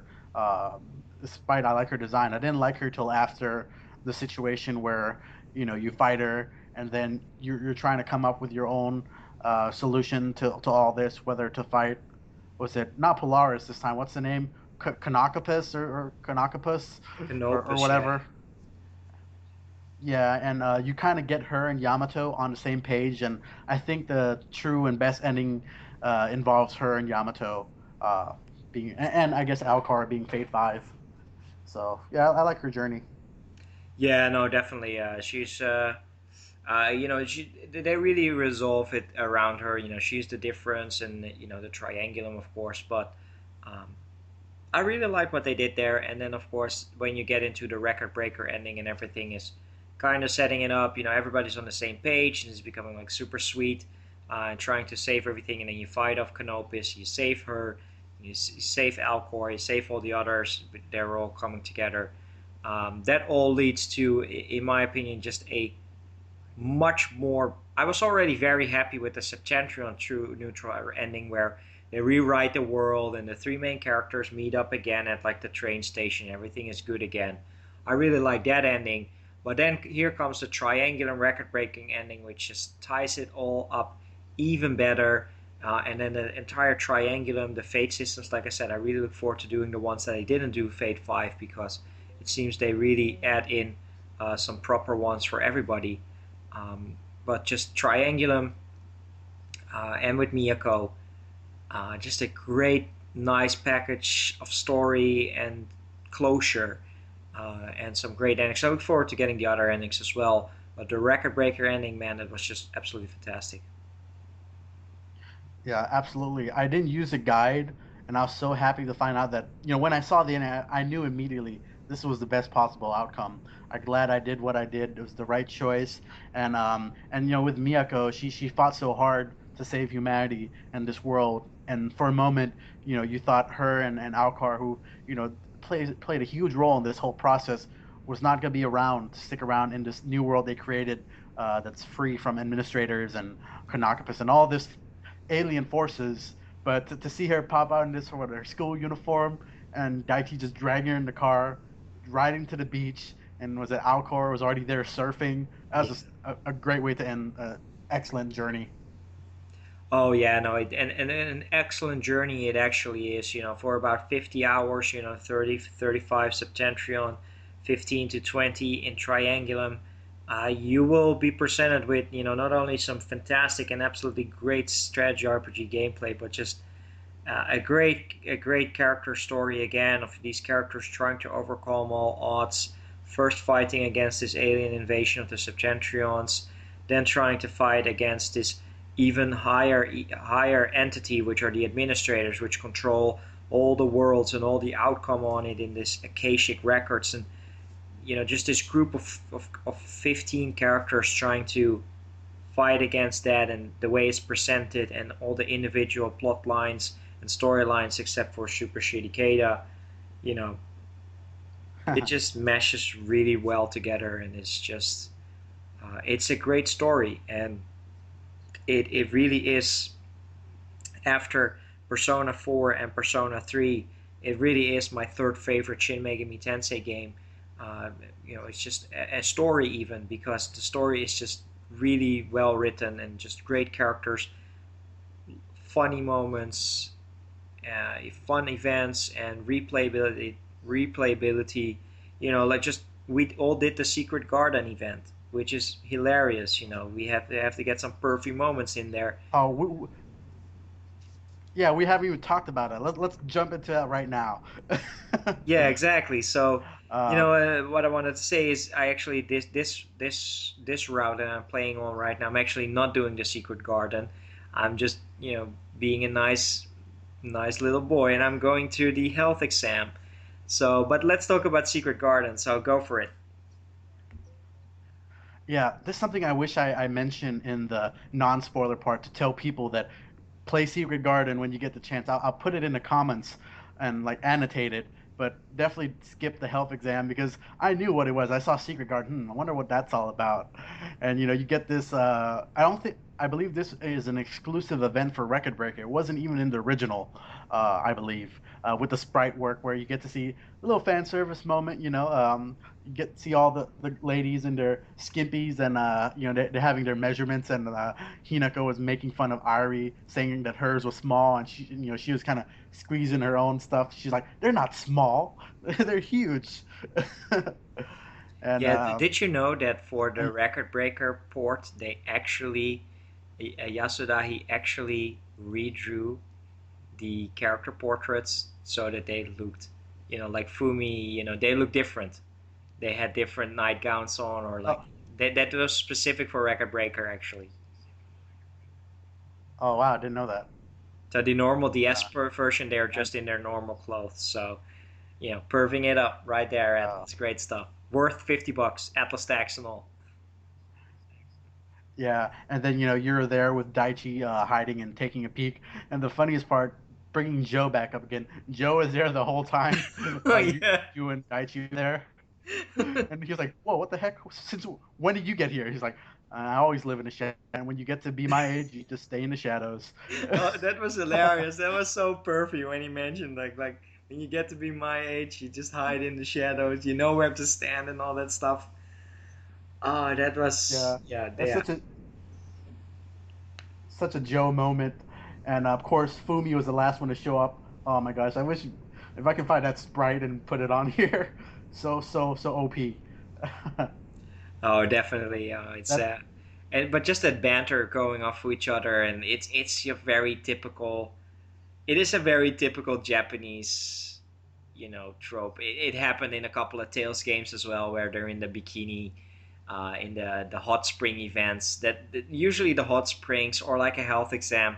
That's where the female characters come together and they start talking about each other's measurements.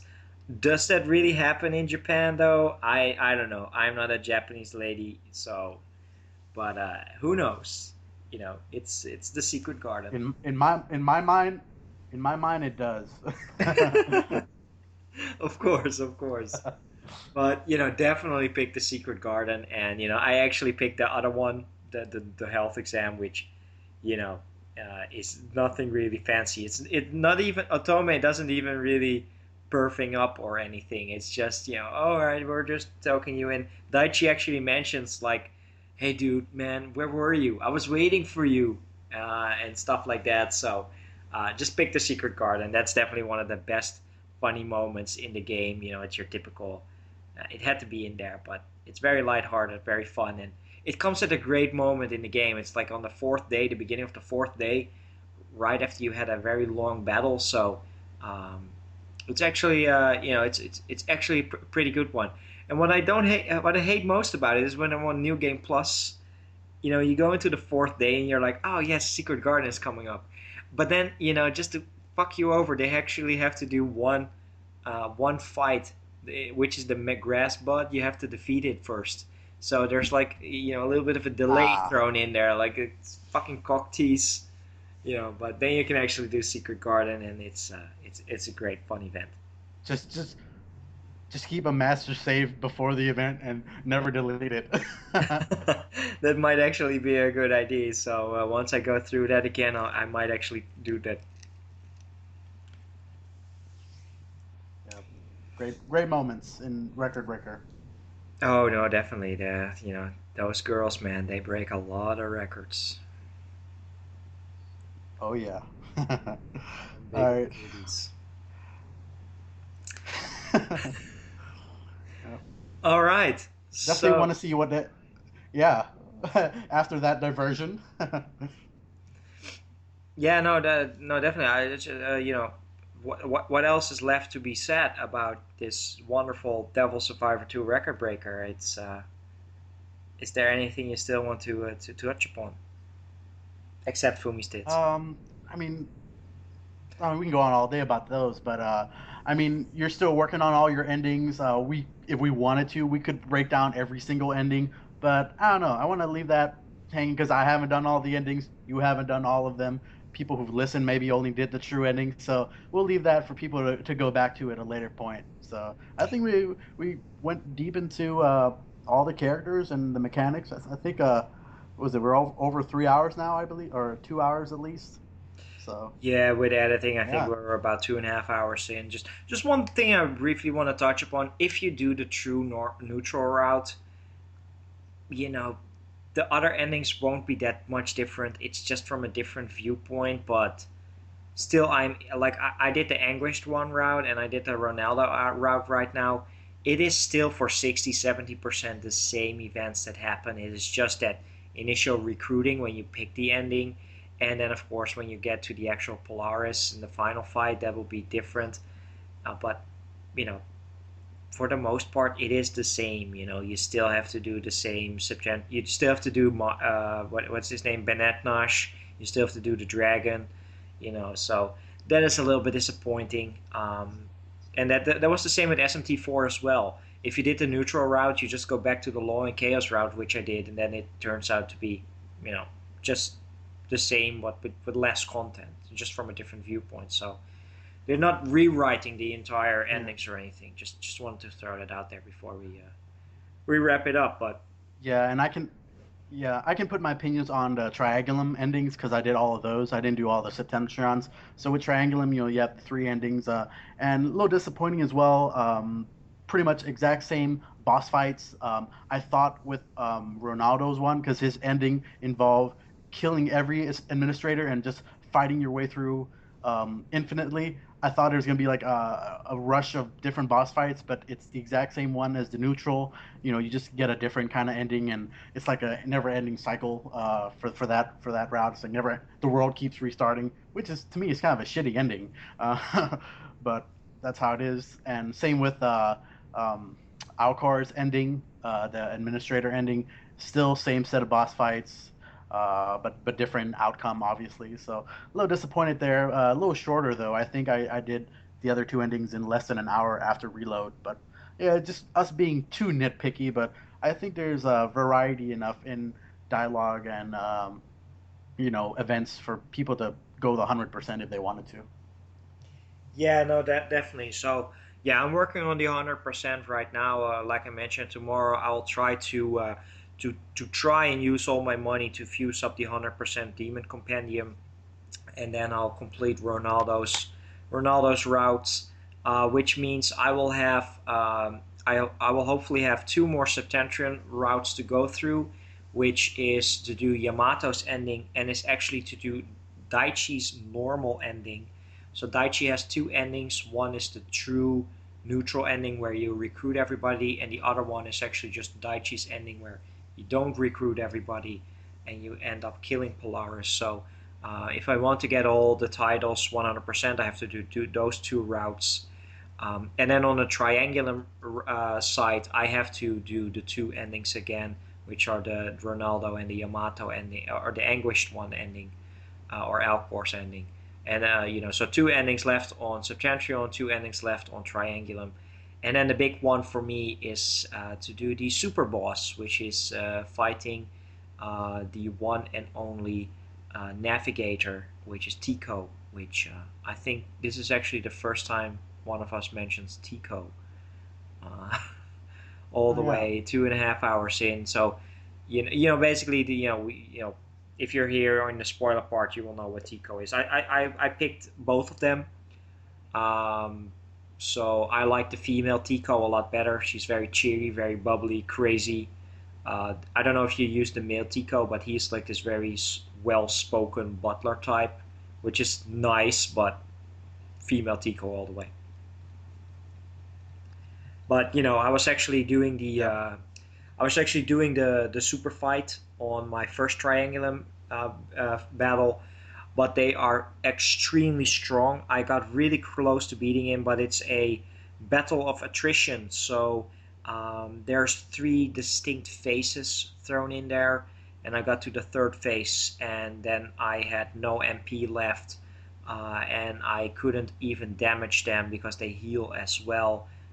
So I will try to go back to Triangulum once I get 100% Demon Compendium, once I mess around with the Mitamas and really get like OP demons.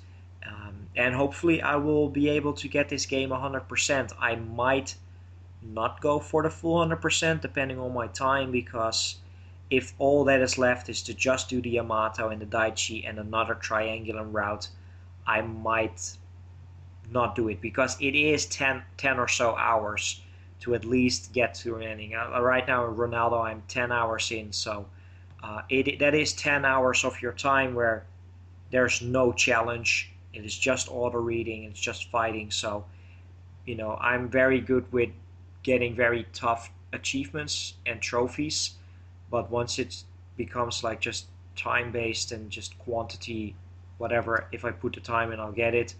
I might not do it, but for me, so that Tico boss fight, that is something I really want to do and get the 100% companion. But still, regardless, I'm already about 70, maybe 75 hours in, so I will see how much it goes. Right now, I'm back from all my crazy trips, so you know, Overclocked is staring me in the face as well, and there's going to be a lot of Vita games for the summer, so maybe or maybe not I'll get all the titles, but for me already I put in a lot of hours, and it's just a fantastic game of the year for sure. Yep. So, any last thoughts from your end? Definitely game of the year. My favorite S&T game, excluding Persona 3 and 4. Must own for any 3DS owner. And yeah, one I can definitely see myself replaying. Probably even if the year's over, if there's a slow period, I wouldn't say go the 100%, but maybe try to go for some of these boss fights and fuse Alice. I think she's a boss as well. Really want to get her, and yeah, go for some of the other endings because I think there's still a lot to do, and yeah, I can even see myself restarting this completely at some point, but not right now. But overall, like I said, we put in over 2 hours just talking about this game, and yeah, I don't see anything dethroning Game of the Year besides Persona 5. So good stuff. Yeah, no, definitely. All right, so thanks a lot for appearing once again on Rpgibberish, and for those who are out there still listening, for regarding new episodes, there has never been a set schedule for Rpgibberish. It's just whenever it happens, whenever there's news announcements, or whenever there's an episode planned. So Just to reassure everybody, you're always welcome to hang out on the Facebook wall on Rpgibberish. That's usually where we post the new stuff nowadays. Let us know in the comments below if you're listening to this on YouTube what your thoughts are on Devil Survivors sub-series. And with that being said, I want to thank you guys for listening, and we'll see you next time on Rpgibberish. And